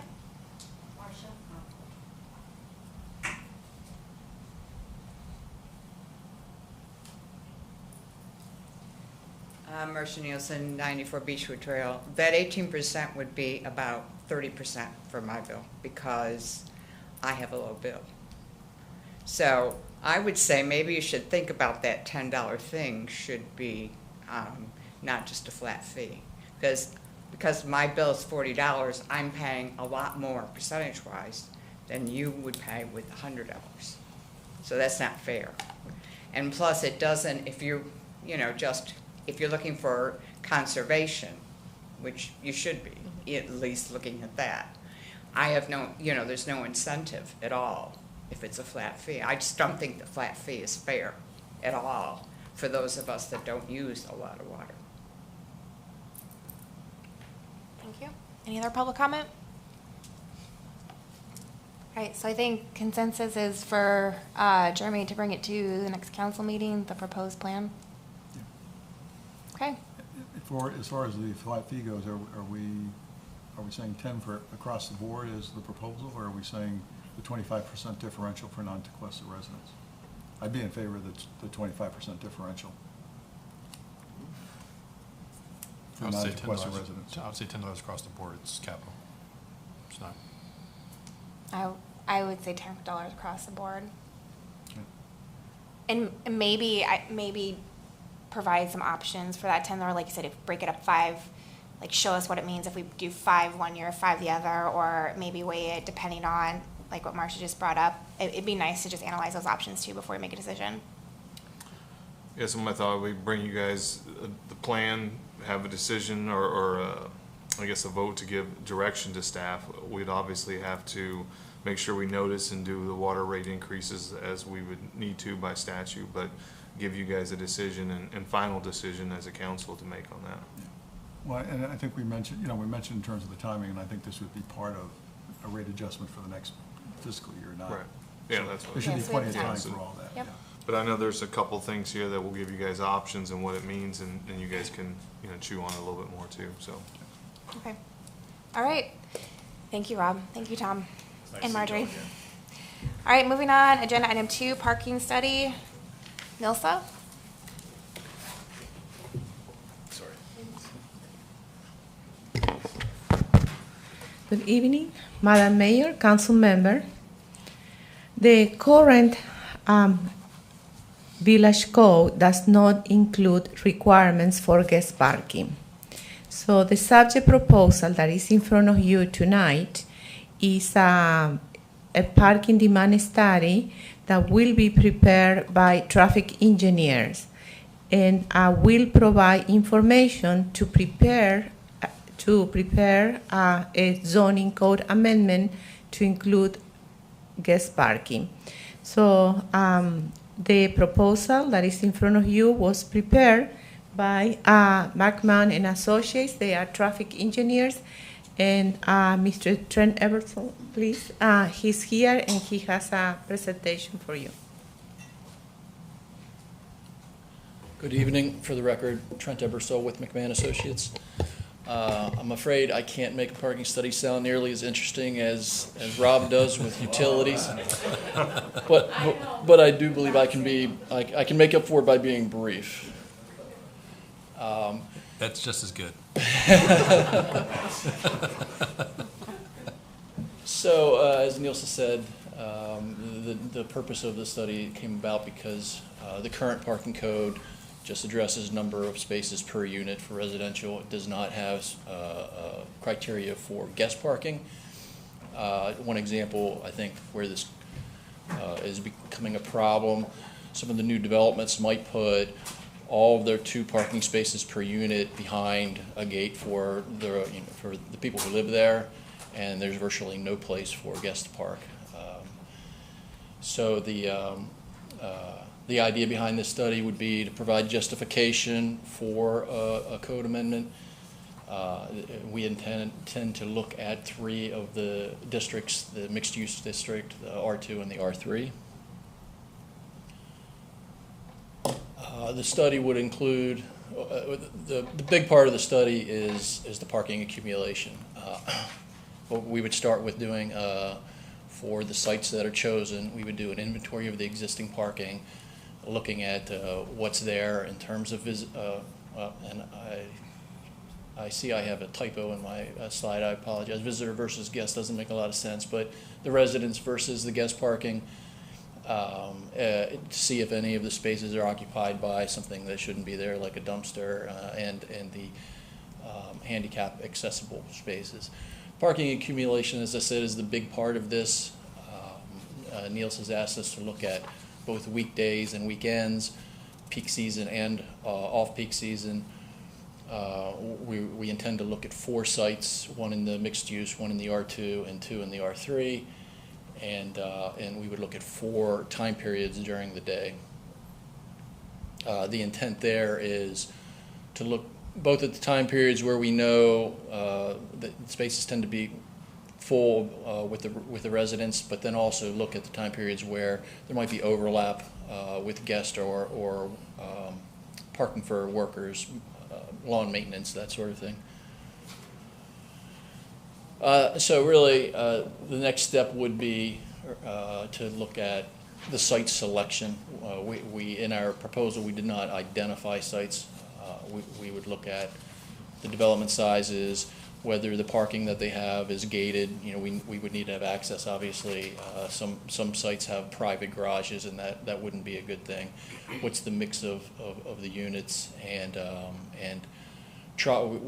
we prefer not to have a site that's too specific, like an age-restricted development. And the other aspects of the study would be to analyze the data that we collect, to review the existing village code, and we would research the code for other municipalities just to get a comparison and see if there's insight there for how to revise the village's code.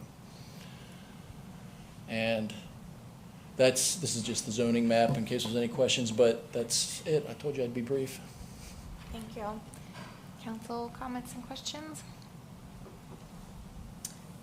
I don't have any questions. I just kind of have a comment to my fellow council members. I mean, $55,000 just to tell someone they have to have X amount of guest parking. I don't really see the need for this. I thought we kind of went through this with the last conceptual that came through. We have our staff work on a percentage versus how many units there were. And then they have to design in somewhere for like a work truck, like a lawn company to pull in so they're not on the road. That's pretty much all I have to say right now about that. No offense, you did a great job. No, Thank not you at for the all. information. But this helps, getting information helps us make decisions, but. So if I may, and I'm not trying to sell you on the price, I might call what was proposed kind of the Cadillac version. There's a lot of different time periods. Most of that money is in the data collection. It's just manpower of being out there and counting, period after period. So it's the number of time periods that's proposed that makes that number a little on the high side. But I understand what you're saying. It's the other one, Nielsa. Oh, this is No. Oh, sorry. Yeah, because, right away, like the off-peak, like when it's not season, I don't know why we need that data. I mean, the issues like on R3 and even a lot of the ones in, R2, Right. a lot of those are seasonal. So I don't know what the point is of the That's kind of why off-season. I'm a little, not really sold on this. It's just because we do have, and this is a Florida-based thing, our seasons, we don't really have a season fully like we used to because of the way things have changed. So I don't even know how we would even respectfully measure this to. Still a season. And there is, Zero but it's not seasons. like it used to be. But, and these new buildings, we don't know yet who's coming and going, so. I don't even know if you can magically always have the right amount of guest parking spots. There's always gonna be some issue at some time of the year. I think the biggest issue is the need. If you look at where multifamily buildings would be built, it's primarily along Beach Road, I suspect at this point. And those are high-end developments, very expensive, and if I'm buying in there, you know, I want to know I've got adequate parking for myself and my family, or I'm not going to buy. So if I look at other areas of the village, it's fairly well developed at this point, and we're not going retroactive. This would only be for prospective new development. So, well, no, this doesn't affect retail. Redevelopment. Oh, redevelopment. Yes, it could be some redevelopment, but I think the likelihood of that, I think, is somewhat limited. I just don't see a need for it right now at this point in time. And I mean, that could change in the future, but today I just don't see an urgent cry for us to move forward on this. MU. Where's MU again? Mixed use. Mixed use. Mixed use. I'm gonna be brief too. I don't think there's a need for this at this moment. Thank you. I think the cost is high. It's hard to wrap my head around how this study can cost as much as our feasibility study for undergrounding all the utilities in the village, which I think would be much more intense. I disagree. I think we removed the parking requirement from the ordinance from the Beach Road design guidelines. I think that was not a good idea. I do think we're going to have guest parking issues. We've had existing developments reach out to us too because they're having cars towed because they don't have enough guest parking. I can't remember off the top of my head if the Paradise Park original conceptual was open parking or garage parking. I think it's both. It's open. It's open? I couldn't remember. So, I mean, and what's the reserve? The reserve is garage. I can't remember how much parking there, but that's retro. You're not going to do anything about it. But I think we're going to have parking issues. I think NILSA did research on a lot of the northern municipalities that all have it, and I think it's really crazy that we don't, to be honest. But I do agree that this is just too much money for something like this. Well, just to do a little bit of background, as the mayor mentioned, in December 2022, we brought in front of you an ordinance that included guest parking. At the time, there was the comment that the ordinance for guest parking must be based on a study. So, and because we are always very transparent, we did not perform any study. That number that was proposed was based on other municipalities and in general, what is the proposed guest parking for other codes. So, because the input was the need of a parking demand study, so this is a proposal. And if the village decide to undertake a study, it must be looked like on season and off season. That's critical. We cannot just base a number only on during season or off season. So that's number one. The second point is that once we talk many hours and many times with the traffic engineers. So they propose those hours, 5 to 7 p.m., 10 a.m. to noon, those different hours where they will gather data. So at the time when they were preparing this proposal, they very clearly said to me, look, Nielsen, we can decrease the number of where we go to read, and it could be just a 30-something thousand proposal. And I said, well, I think at this point, we would like to show to the council the Cadillac proposal that will include the most hours, the most study, the different sites. And the reason we are here in this workshop is to gather your input. If you would like to see another proposal, not including mixed use, not including R2, and so definitely that number will go considerably lower. So this is just a discussion, it's a workshop, and we are welcoming any suggestion that you might have. Because in the future, there might be some other discussion with regard to guest parking. And I understand the cost, and I understand it's related to man hours, so I didn't really have too much of an issue with that per se. to me, it was just, is there a need at this moment in time? It really just comes down to that, and I just don't see it right now. The last two applicants or slash developers that we had come through, specifically on Beach Road, I can't remember off the top of my head, did they have an actual study backing why they chose X amount of, so what if we make the developer put it as part of their plans? That's way our taxpayers aren't paying for it at 55,000. They do. I mean, you can't base each season, but they have to have the some sort, answer they that would they have to have some sort of backing explaining why they are putting in X amount of spaces. Yeah, we have asked many in every development, we ask them, and they just say, we are going to manage the guest parking. Yeah, what does that mean? I mean, that's, Oh, I that's know. crazy. I'm just asking. We're in a workshop. I'm asking. I'm not going to spend $55,000 on it. I think the plan of how the study would go about, I think it all makes sense. I don't see the need for, it would be kind of, in my opinion, for one area.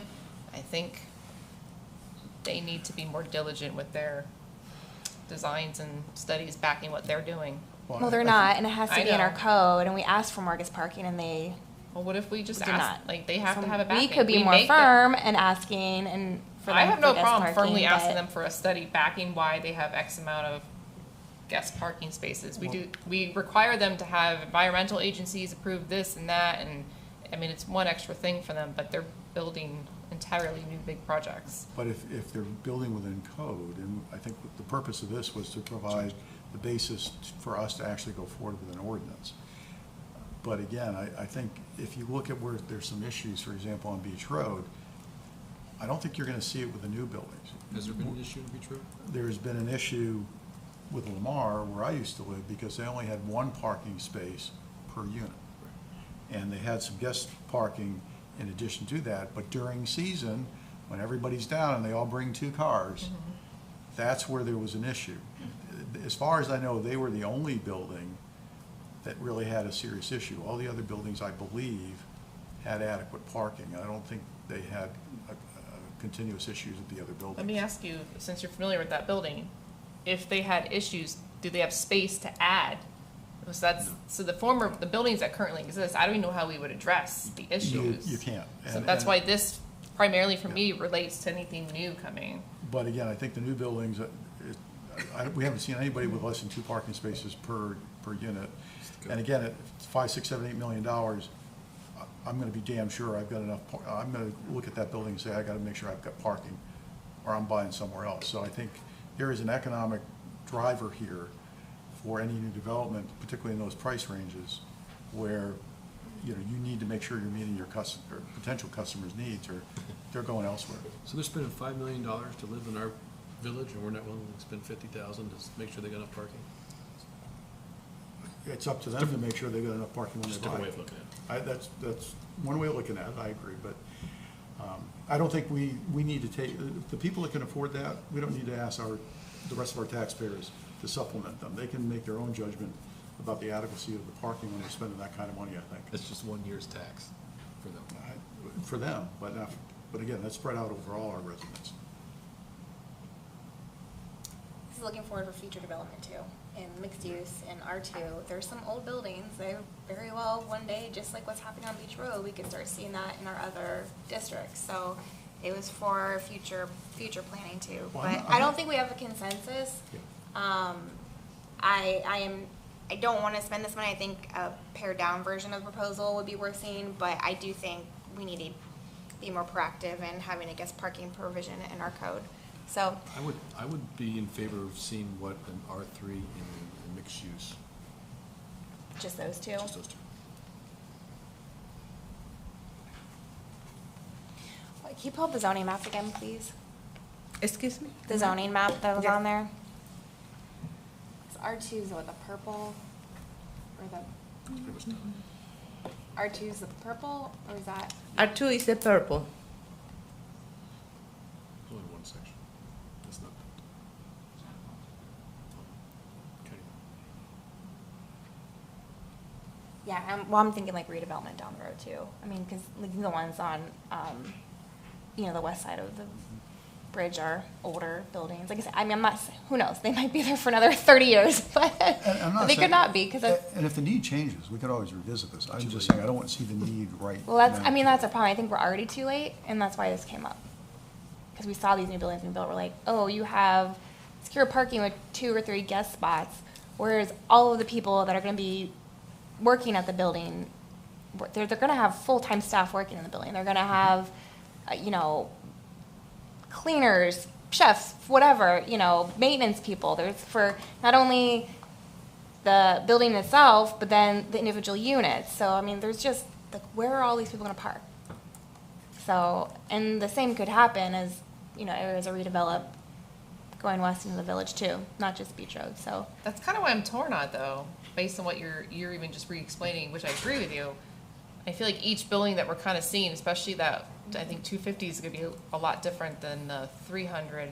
You know, they might have more Yeah, facilities underground secure parking. built into it. And that's, I don't know how we would measure each building when they're all going to be kind of different as far as employees and door people and chefs and maids. And I don't know.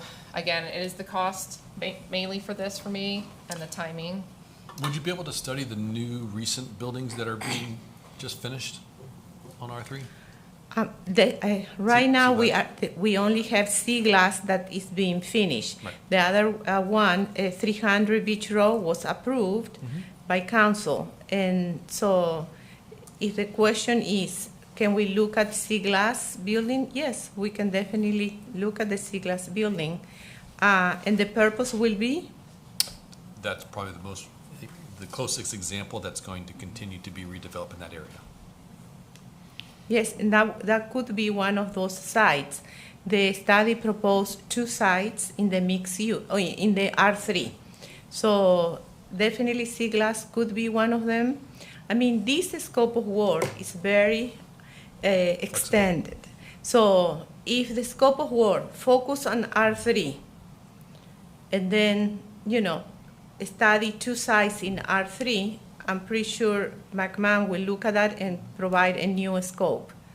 Well, there's also a timing issue with sea glass because they're delivering, what they're delivering to the buyers is an unfinished space. So these people are going to come in and have the spaces finished out. So by the time people actually move in and occupy that building, we're talking about perhaps not till next year. Again, which gets back to the need issue and the timing.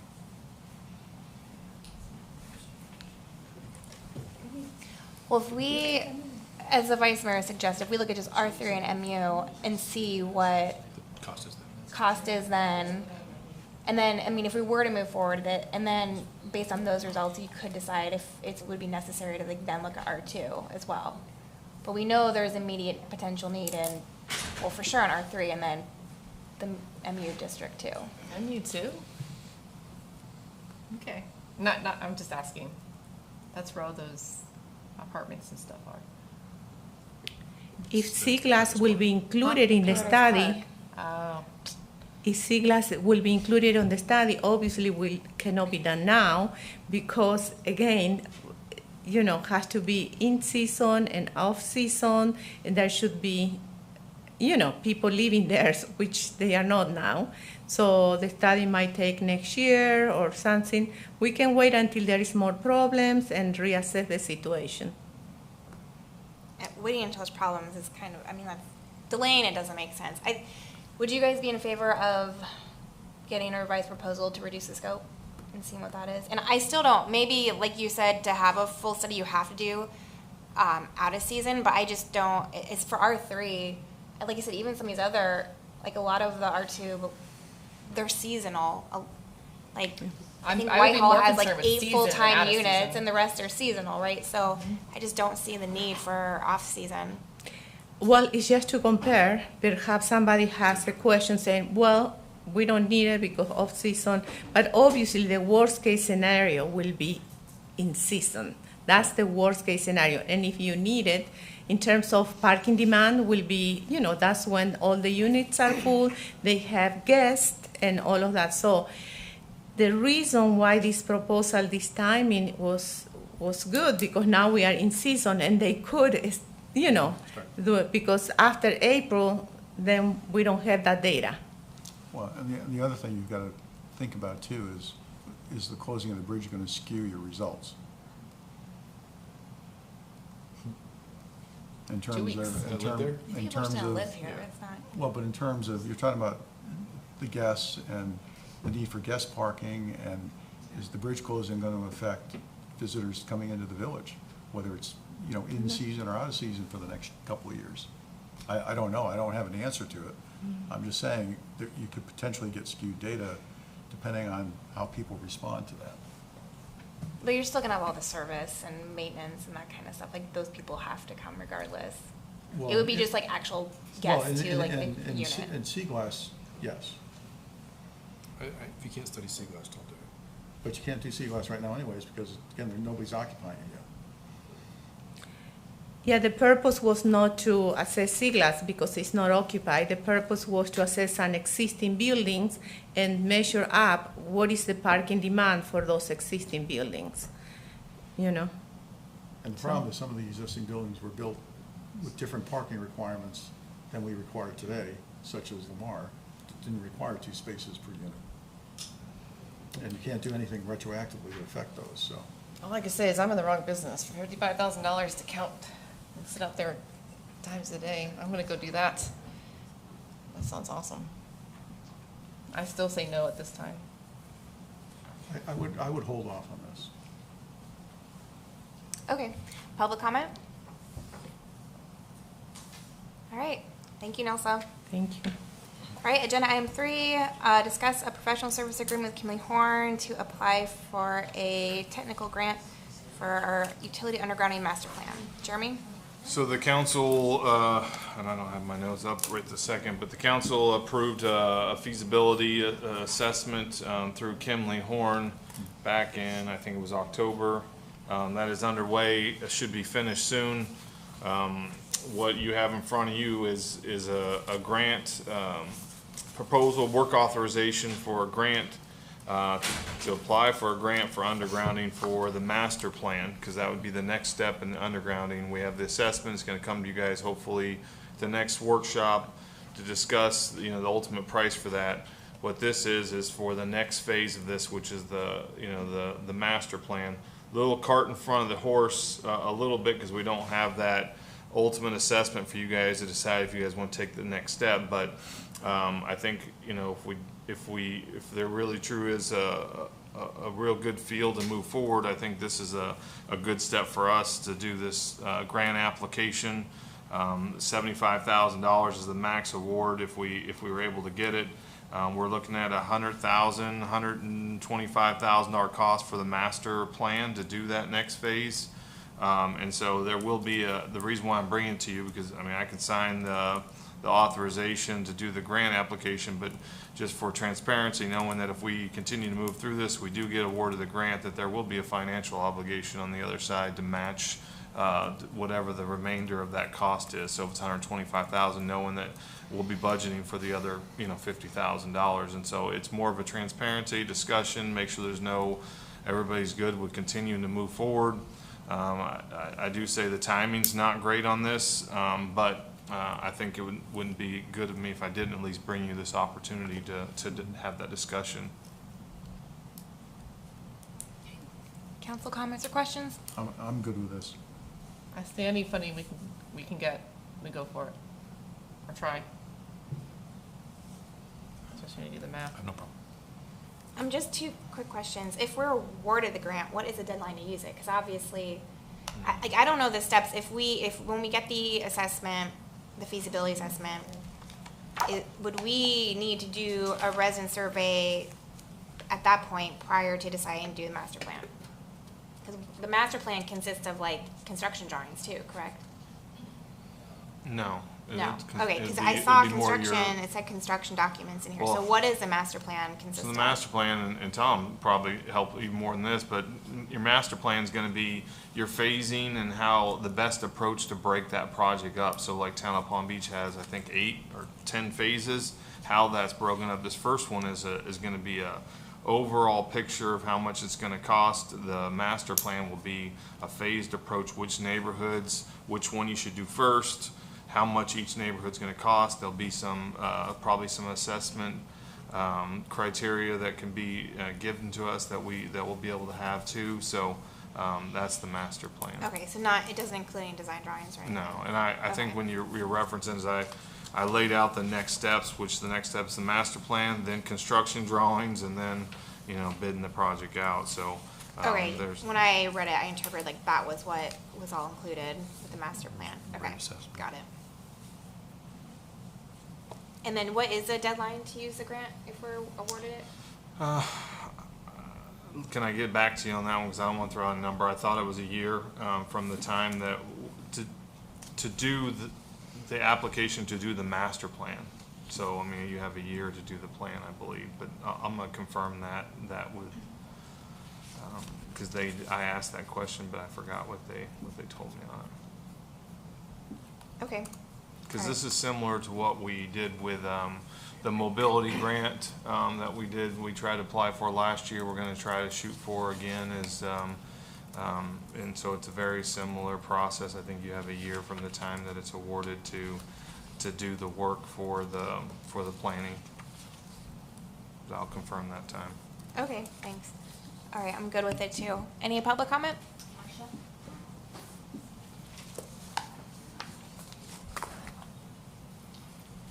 I have a really simple question. What is the impetus for this? Who is pushing this agenda?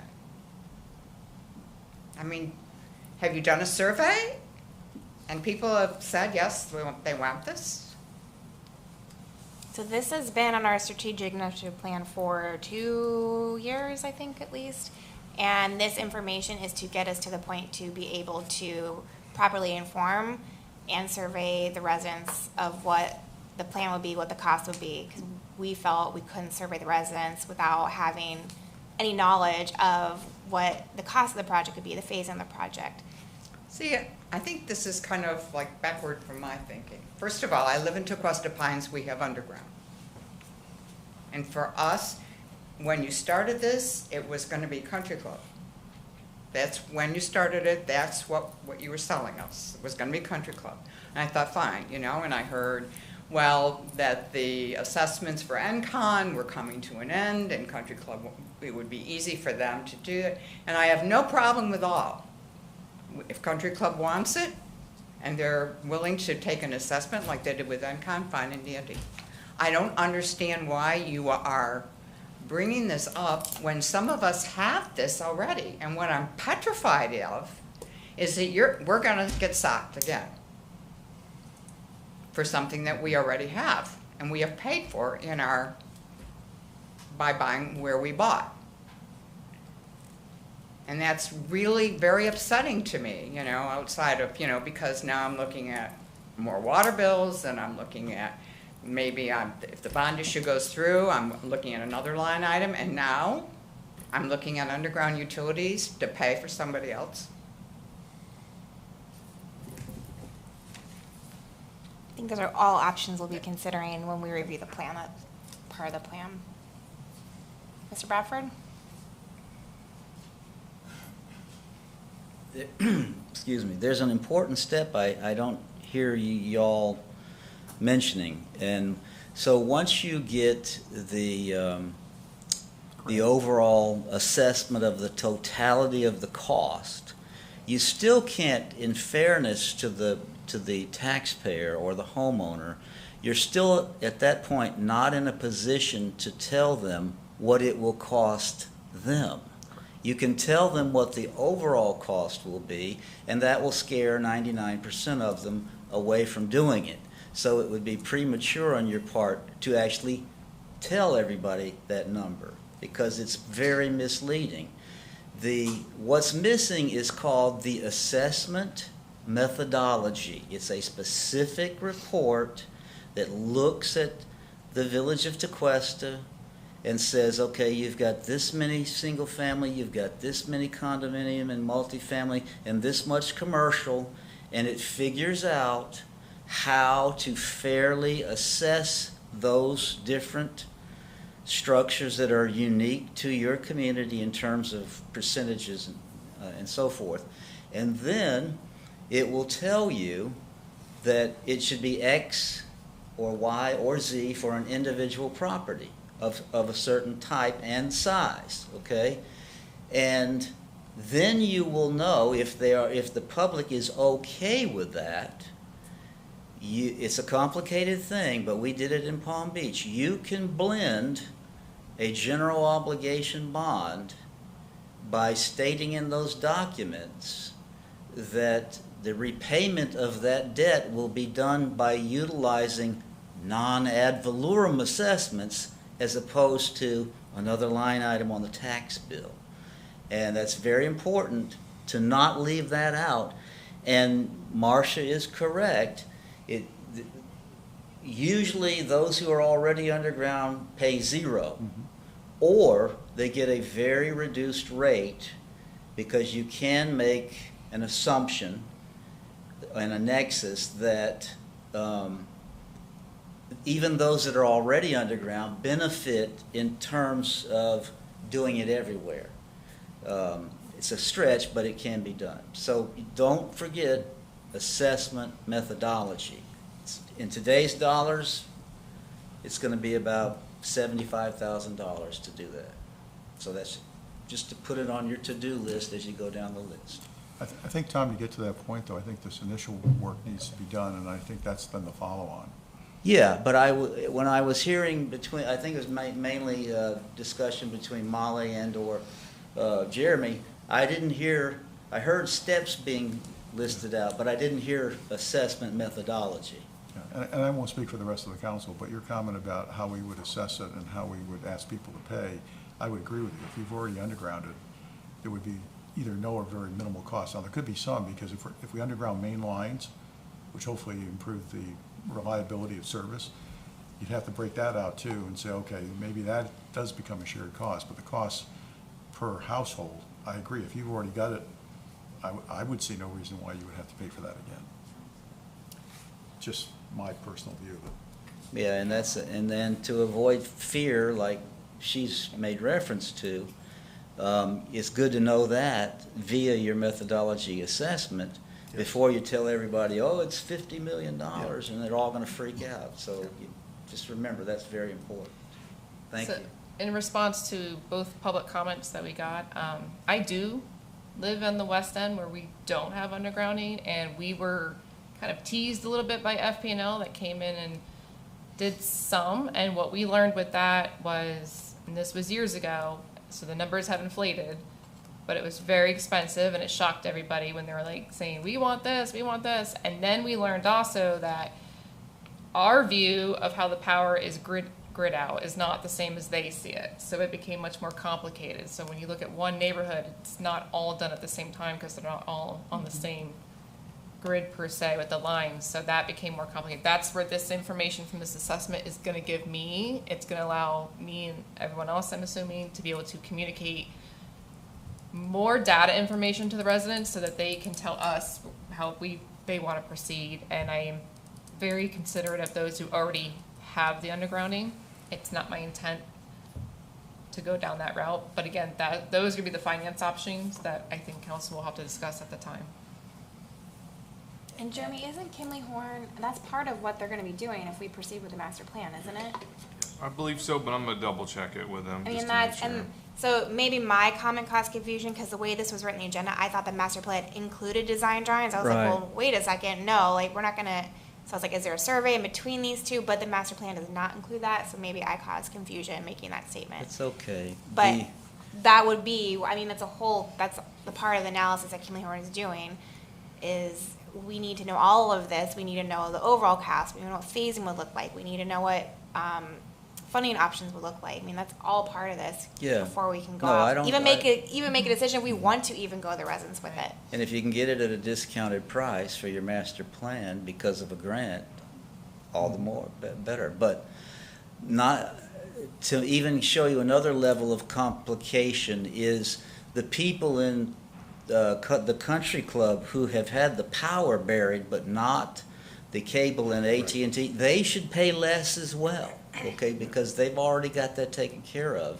and it would be improper to assess them for the whole shebang when they've got only 2 lines to bury and not 3.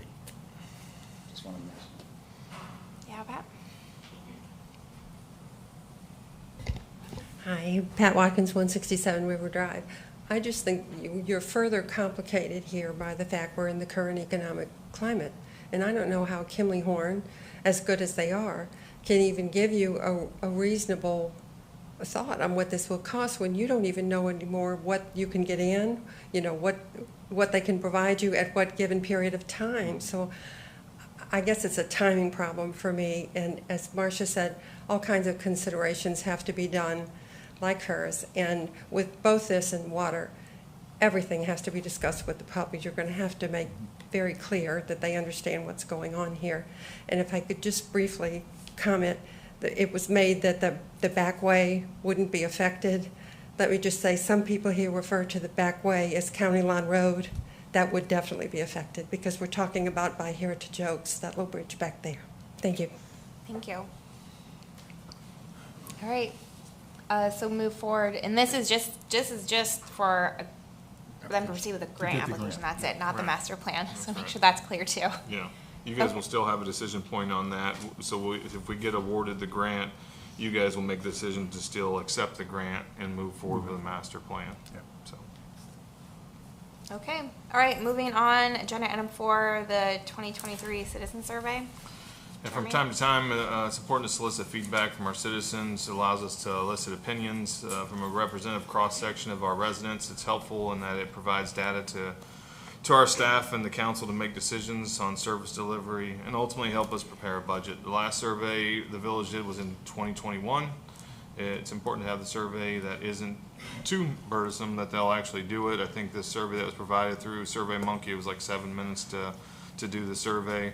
So I provided these questions after looking at the past survey and exploring some other municipal surveys. And what you have in front of you is I guess, a draft of the survey. And if there's any comments or suggestions, we can make that before we put it out. Council comment or questions? No, I like it. As you said, we've done these in the past. We did it with the Recreation Center. We did the other one in 2021. The only question I have, since we're going to use SurveyMonkey, is we ask the question number 2, residency, and we say yes or no, and then it defines who a resident is. But we already know there's confusion amongst people, whether they're residents or not, even when they provide their address. So are we going to go through and double check addresses to make sure if somebody said, yes, I'm a resident, but their address is actually in the unincorporated area, that we're reflecting that? So we don't have, we don't have mixed responses. So I don't think there's a true way to do that through SurveyMonkey or any surveys really. If somebody comes in and says, yeah, I'm a request a resident, and we had a consultant coming through, which I've dealt with before. I mean, there's no true way. If a consultant asks somebody, are you a resident, and they say yes, I mean, they're not gonna double check that. So we're using the honor system. So it may be skewed a little bit, but I think we had pretty good results last time, and don't feel like it was skewed to that point. I mean, I still think even if we do get some of those opinions, maybe some of those opinions are valued a little bit on what our service levels are. I mean, if they do provide, because we do provide some services to these people with water and fire, and so it still could be helpful even if they sneak through the process. Yeah, and I'm not against getting their input or their feedback for the reason you just gave, but we do ask for an address. Sure. So that was the only reason I was thinking is, okay, is the purpose of that to enable us to confirm either somebody is or isn't a resident? So we will have that. I mean, so if we see that there are 30 of them that have that, we can take in consideration for that. Now, we don't know what their answers are going to be, but we could tell you guys, hey, 2% of this was from unincorporated, and we can have that discussion, but we won't be able to throw those specific ones out, I don't believe, but I'll we can have that discussion when we get there. That was my only question. I mean, I think it is important that we do this. I mean, we all talk to people. We all have pockets of people we talk to that, as we've said before, not necessarily indicative of the entire community. Hopefully, as we come together with input, that does become representative. But I think doing this type of thing every couple of years is a great idea. I can see like a wish list and prioritize them somehow. Wish list like burying power lines, buying parkland,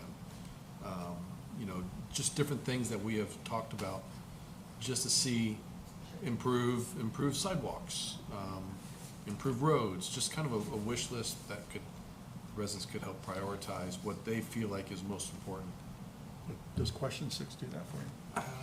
No, I agree. I mean, that was one of my I don't know if questions. that's I felt sufficient. As a some blank? of it, Like if it just said was wish kind list of and blank? random, and it should, some of these questions and the multiple choice should jive more with maybe some of the things that we're working on, so we know what's more important to the residents. You could do it with 6, just change some of those things. Yeah, I Yes. mean, Right. six Yeah, exactly. and 7 kind of get at some of that, so. How would you change them? What would you like to see there? I mean, like you look at 7, it says should receive the most emphasis over the next 2 years, and like skate park, like, does the skate park need emphasis? Like, I think, Well, you're supposed to choose 3, you don't have to choose that one. well, I know, but to go with what the vice mayor said, I agree, like, I think maybe they should jive a little bit more with our initiatives that we're working on. Okay.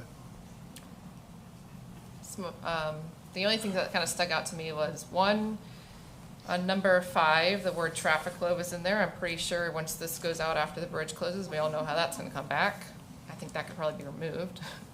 I'd leave it in there. I still I'm leave it in there. joking to some level, but Yeah, I mean, you're right. I think we all know You're how it's right. gonna go. Yes. For number 7, when it says maintenance of village parks, can we not put in parentheses after that which parks we actually own that we're referencing when we say village parks?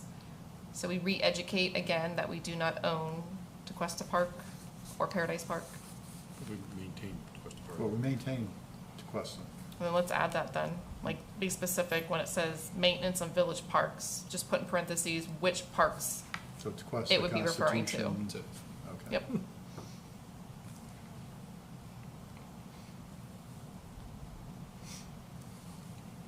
And some other comments I had was, some of them are just kind of too broad, almost like the traffic flow. It's a really broad question, like, well, traffic flow where? I don't know if we can maybe be more specific. And then same like village response to environmental climate change. If I was a resident and didn't pay attention to anything council and the EAC is doing, I'd be like, what are they talking about? I mean, just to be honest, like, I think most residents would have no idea if they don't know what we're working on, what that means. So I think some are just like way too broad, or maybe just not even applicable for the survey. And then, To which ones, I mean, I want to make sure I capture what you guys want. I mean, if you can give me some more specific, because I mean, I don't want to. well, the assume- traffic flow and the environmental climate change are on, I mean, but this is up to subject to what council thinks. So They're a number remove- 5, they're a number 6. So remove the traffic from number 5? I don't know if I remove it, but maybe be a little more, So what if it was Specific? broken into 2, like traffic flow on the east side, traffic flow? yeah, like maybe make On the traffic back flow its own way. question. So let's say it's terrible. What are we gonna do? Well, Yeah, that's why I was kind of joking why it's in kinda there, because we all know how it's gonna go. Right. Till the bridge is completely open, we Let's have say no it's control terrible. over it. What are we gonna do? And then you have number Right. 6. Number 6 does include traffic safety and flow. So that could just be enough lights and stop signs. That's how I read that. But yeah, but that's how I read it. It's just too broad. Oh, no, I agree, but I'm saying that's how I took it as far as traffic safety and flow. But the other one that's in number 5, just rate the traffic flow. I mean, I think we all know that one. Well, it's also, I mean, it's customer satisfaction too. And if it comes up bad, then we need to look into it somehow. Do a But I traffic- think do a you're traffic right. study. I Good mean, rate on this. I mean, I think that one of the things with Survey Monkeys is they alluded to at the beginning of this is you're trying to give people something that they will actually take the time to read through and respond to. I agree. I think we can add some things to make it a little more illuminating, but you want to be careful you don't get too far afield, or people won't take the time to complete it. But then we also want the data to be useful to us. So, Yeah, like, no, I if agree. traffic flow is bad, it's like, I mean, is that useful to us? What are we going to do with that? So I It's think just the content should be useful too. I also think it's point in time, and so it could be good this year, but in a couple of years it could be bad. I mean, you can always go back and look at these. You could put traffic flow pre-bridge closing. That's going been bad too. You know, So you know, a post bridge closing, it's gonna suck. But like, Excuse is my- traffic excuse on my, Tequesta French. Drive bad? No. I mean, I will say no. I've never been on Tequesta Drive. I mean, traffic was horrible on Tequesta Drive. So like I said, it's just, it's, for me, it's too broad. And like on 9, the village maintenance issues, like what we should put emphasis on is like maintenance of village buildings. I mean, some of these, I'm like, we're just gonna be doing anyways. I don't know. Question 10, there was, 2 other questions I had talked about effectiveness of communications. I almost feel like those could be removed and kind of capture all of that under 10 and just have one communication question instead of having it asked a couple times throughout the survey. And my last comment is, I don't know if it'd be worth, we had Business Flair put together a good foot traffic study, and he did recommend a couple services I think were lacking. I can't remember what they were. There was 2 or 3. And would it be worth maybe asking him and coming up with a good question to like maybe ask residents like what businesses and services do you leave the village to shop for, so we can kind of get more data even from residents on maybe, business needs here. Like if we know where they're leaving for XYZ, it might be good data to have. I don't know if you guys want to consider adding something like that. Well, I mean, we do give them the opportunity to provide additional comments. Yeah, but they might not think about it. But if you have, maybe that could be its own question. Village businesses, what do you feel we were missing? What do you feel, maybe wrap that just, and then it could help guide them a little bit. That might give a false Pretense. idea that we have control over that. Yeah, I was gonna say that's, But if mayor's asking for it, then we can give it to businesses and then they can use what they want. It's not our job. Just asking. I mean, the other thing is, Molly, sometimes with surveys, they do ask a question more than once, because you're trying to see, is there consistency in the response? Or do you get different responses depending on how a question is asked? So I'm thinking of the communications question. I agree, I don't want too much redundancy, but on the other hand, it'd be interesting to see, do we get the same response when it's asked in different ways? Because sometimes surveys, there's a dichotomy between one answer and another. So again, I don't know how much value there is in this case, but you do see that on occasion in order to try and really ferret out people's thinking on an issue. I think this is the most difficult job you have, Jeremy. Getting all 5 of us or 4 of us to agree on a survey that we all think differently. Fundamentally, this is pretty good. That's good.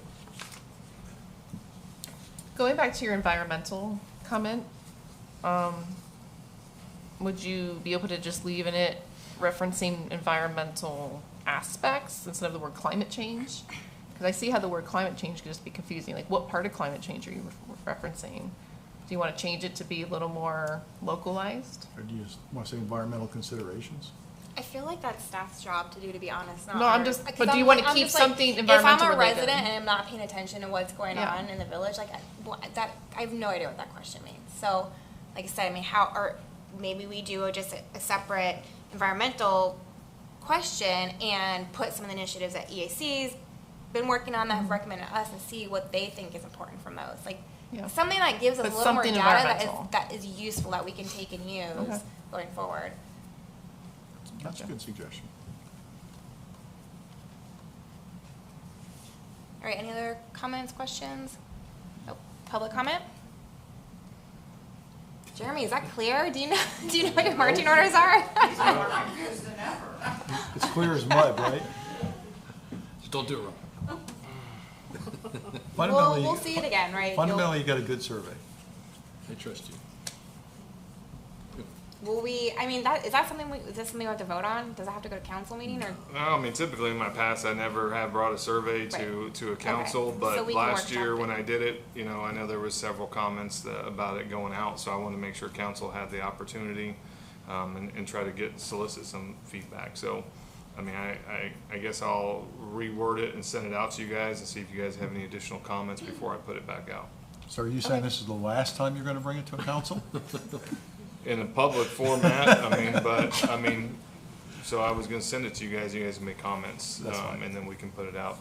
All right. All right, moving on to the final agenda item 5, discussion regarding a new village code for maintenance of vacant lots. Jose, Good evening. thank you for your patience as you Sure. sit I back don't there this want whole time. some money tonight, so I'm not. Okay, decided just to have a discussion regarding the vacant lot that we had throughout the village. There has been some issue with vacant lot after the demolition with the stormwater runoff, and then I'm maintaining the lot. I have a picture up there. That's the reserve. We issued the permit back in, when you see it, 2021, about a year and a half ago. And that's it. That the problem is there. You know, when it rains, you know, the storm water is going to run off, going to create problems. If you can move to the next one, Jeremy. Next one. That's 23 Country Club. I issued a permit a year ago, and that's what I look like now. So we're trying to fix that. That's a country club. I'm sorry, the County Line Road. No building permit has been submitted yet. Next one. Demo permit was issued and made last year. That's what I look as today. That's at 225 Fairview West. We're trying to address that problem. Same property. And that's what we would like to see, you know, some landscaping, something better, even the next picture even show better what it should be. That's what I'm looking for. And on the documents that you have, I provide you with 4 different ordinance from 4 different places, and a draft ordinance from us to have a discussion of what you guys think. Thank you. Council comment and questions? I'm very, very supportive of taking the initiative on this. I'm surprised Harold's not here this evening, because if he were, he would be speaking in support of this, I think, as well. It's a need, and it's not fair to the homeowners and other parties who surround that property that when they're not properly taken care of. So I think this is probably something that's long overdue. I didn't see anything in the ordinance that I found egregious or out of place, so I'm supportive of moving this forward. Thank you. What is the delay? The delay on? Like, what is the common reason for these projects to be delayed? Sometimes they just demo the property and they're waiting for sale. Or they just want to keep it land. Sometimes the vacant lot worth more than the house there. Yeah. So they just demo and put a sign for sale and the property sit there. But if they don't get a buyer, the stormwater runoff is going to run to I mean, do they ever express to you, though, their intent and They always communicate have with good you? Like, in intent. 2 months, we're going to start this? I mean, they have to work a permit process with you, Correct, right? but we don't have anything specific to say, Okay. okay, yeah, after the demo permit is issued, you must do this. Okay. We don't have that. Okay. And that's what I'm asking. Because I get the long term of them sitting like that.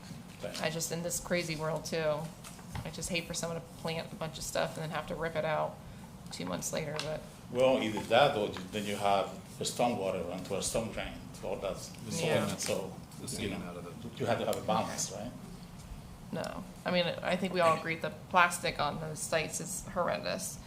And then they get eaten up in the sun, and they flake apart and they're everywhere. It's awful. Okay, I was just curious, but they do, for the most part, stay in communication with you to some degree as to what their plan is. To a point. To a point. They always have an answer, it's not what we want to hear, but yes, Yeah, I know. they always give us an answer. Okay. So, But he has no authority right now to be able to actually. I know. I just was curious how the communication is going, or if they're just, we're in a weird little real estate mode too anyways. Okay. So item C is really what I've been looking for, because I know I've asked you guys questions about this in the past. I've asked you for the erosion control plans from some of the permanent projects, because lots of times in the erosion control plan, they'll have the, you know, if it's vacant for X amount of days, Correct. you know, you have to plant some kind of sod or grass. So I really like C, the other stuff is great too, but I don't see, I mean, we're just requiring sod. I know you showed pictures of other plantings, but I don't think that's what we're requiring. Right, no, we just, but however, you know, we can change it however you want, whatever you want to be on the ordinance, but we need to be careful not to ask too much for it. No, I think just grass is Just sufficient. grass, The right. pictures Yeah, show that- I mean, plantings that and was- stuff, so I just want to make that sure was- everyone's clear. Right. And then my only other thing, if a lot sits abandoned for a certain amount of time, is there anything about grading and drainage to consider? Because I know, I mean, in a normal rainstorm, if it's just grass, it's going to percolate. But if it's a really bad storm and the site's not properly graded, you could have, you know, runoff in the road, runoff into neighbor's property. So would we require any kind of like, We don't have anything on our code for that. what is that? I mean, if it's gonna sit for X amount of time vacant, does anyone require any kind of proper grading or drainage to prevent flow into other properties or no? Well, when someone apply for a demo permit, yes, that is required, right? So once they demo the property and the fence will go out, the vacant land remain. We don't have anything to say after the demo permit, after the demo permit has been approved and the final permit inspection has been done. We don't have anything to follow up. So one of the final inspection of the demo permit is they have to remove all the fences and all that from the property. So we can have the barrier in place forever. We can do that. So to Molly's point though, if we're requiring they put in sod, as part of that requirement, if the property's not graded properly, is that what you're really asking? Correct. Can we also then require that the property be graded to take into account the drainage considerations as well as the planting of sod? But most of the property that we have here in the village, the way it's designed, the swell is between the two properties. So you can have water run off between the two properties. So the question is how much water is coming from one side and to the other. I mean, that's the way the village was designed back in the days. Well, I guess if they demo it and the property's already been properly graded for the house or whatever that was on there, they sod over it, they should be okay. But you're right, there can be instances where in the demo process, they disturb the property and maybe create problems that through the demo process, yes, we have mechanism in place into they get the final demo inspection. Okay. But once we issue the final demo inspection, we require for them to remove everything from the property. Right, So another vacant. So in the final inspection though, you can make sure the grading is proper and then they're gonna have. We don't have anything that say if you demo the property, you have to grade the property. Is that what you're asking? We don't have that. Yeah, I mean, We would can add it that to be the ordinance too. I think something like temporary swales or something? I mean, maybe just do some research and see if other municipalities, but I mean, if it's gonna be sitting vacant for a long amount of time, it might be worth requiring some kind of, temporary swales. we Because can like you make say, some if it's changes, disturbed, the swales at the, in the right of way could have been disturbed and aren't there, and so everything's just going right in the street, and who knows where the closest catch basin is, and I mean. Especially, I agree with you 100% on that. especially if there's a pool there and they rip the Yes. pool out. There's just a Yeah. hole. Right. So yeah, just research it and something like temporary. Obviously no structures or anything, but. Of course. All right, any other questions, comments? Public comment?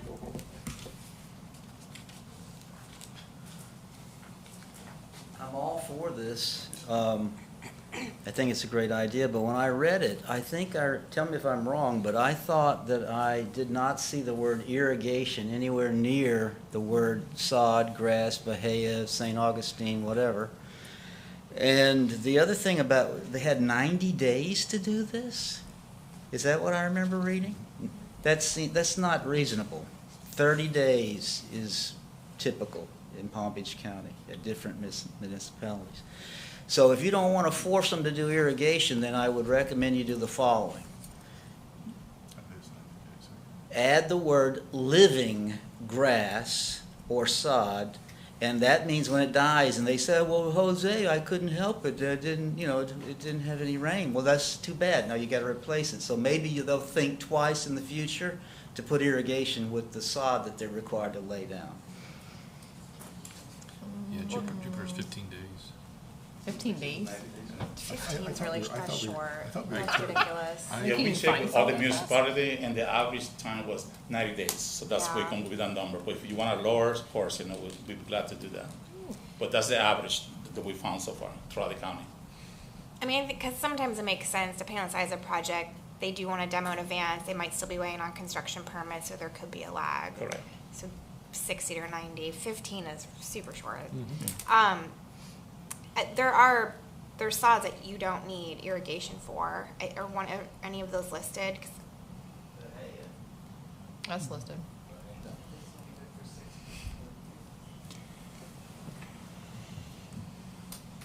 So are we happy with the 90 or do we, I agree 15 is too short, but do we want to move 90 up to maybe 60? I just want something in place. I'm okay with it. I think if it's the average, I think 90s seems to be like Yeah, the average 90 throughout the standard. county, but we can do, whatever you guys want. There's some of those 60, I think we found. I think once one or two was 60, but everything else was 90 or higher.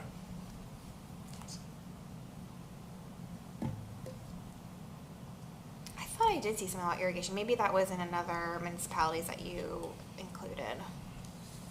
Sorry, I'm looking right now. Yes, I believe there was other one that required irrigations. Who was it? Yes, if we want to add that to the ordinance, we can. We can ask for anything, so. My concern is, we ask too much, it's gonna create a hardship on the owner, so I we kinda have to have a balance. I kind of like Mr. Bradford's suggestion, which is that the turf has to be maintained in a living condition. Right, that's up to them to maintain. If we have dead grass, we already have a code in place for that, right? Yeah, so I mean, if there's water on the property, if they want to hook up a sprinkler or whatever, they can do all that. But yeah, I agree, if it all dies off, you're right back to where you started from, so. Right. If that solves it by adding the word living, we're good. I mean, they can handle that however they They can figure out how they can figure out how to the best way address to that, yeah. give them some options. Or do we just list the drought-resistant grass? Does that include astroturf? Well, if you say living, if you say living, it's gotta be alive. So I kinda like that, I like that word. just keep it simple. Okay. It's kind of what I want to do. I just not make it too complicated, but I get where you're trying to go with it. It'd be silly if you're gonna do 120 days and it's during the growth season. And then you gotta put irrigation. Just get tons of water. Oh, North Palm Beach was something, they had something about irrigation on theirs. Okay. All right, any other public comment? So I guess, well, I think this one, maybe just make those updates and it can just come to Yes, we'll council have, we meeting. make some changes, we send it to Jeremy first, and then if it's a blessing, we send it to legal, and then sometime we'll come back to you down the road. a few Yeah, months we later. just on council meeting, we don't have to workshop it again. All right, All right. thank you. All right, that's it. Can I get a motion to adjourn? So moved. Second. All in favor? Aye. Who won? Who won? We didn't do it. What? Yeah. Would you bet over under on the time? Yeah, normally, but it's been too busy. We didn't get to it. I told my wife 8 o'clock, so I wasn't too far off. I said the full distance because there was like 5 So items. many things, yeah. No, but maybe some of the items would be short. I had I 4, but know. then Jeremy's like, I have to add the survey. I was like, I Jeremy, know, everyone's but getting mad at me I've been with fooled 5. before where I go in with that Stand mindset. It's gonna be strong. quick.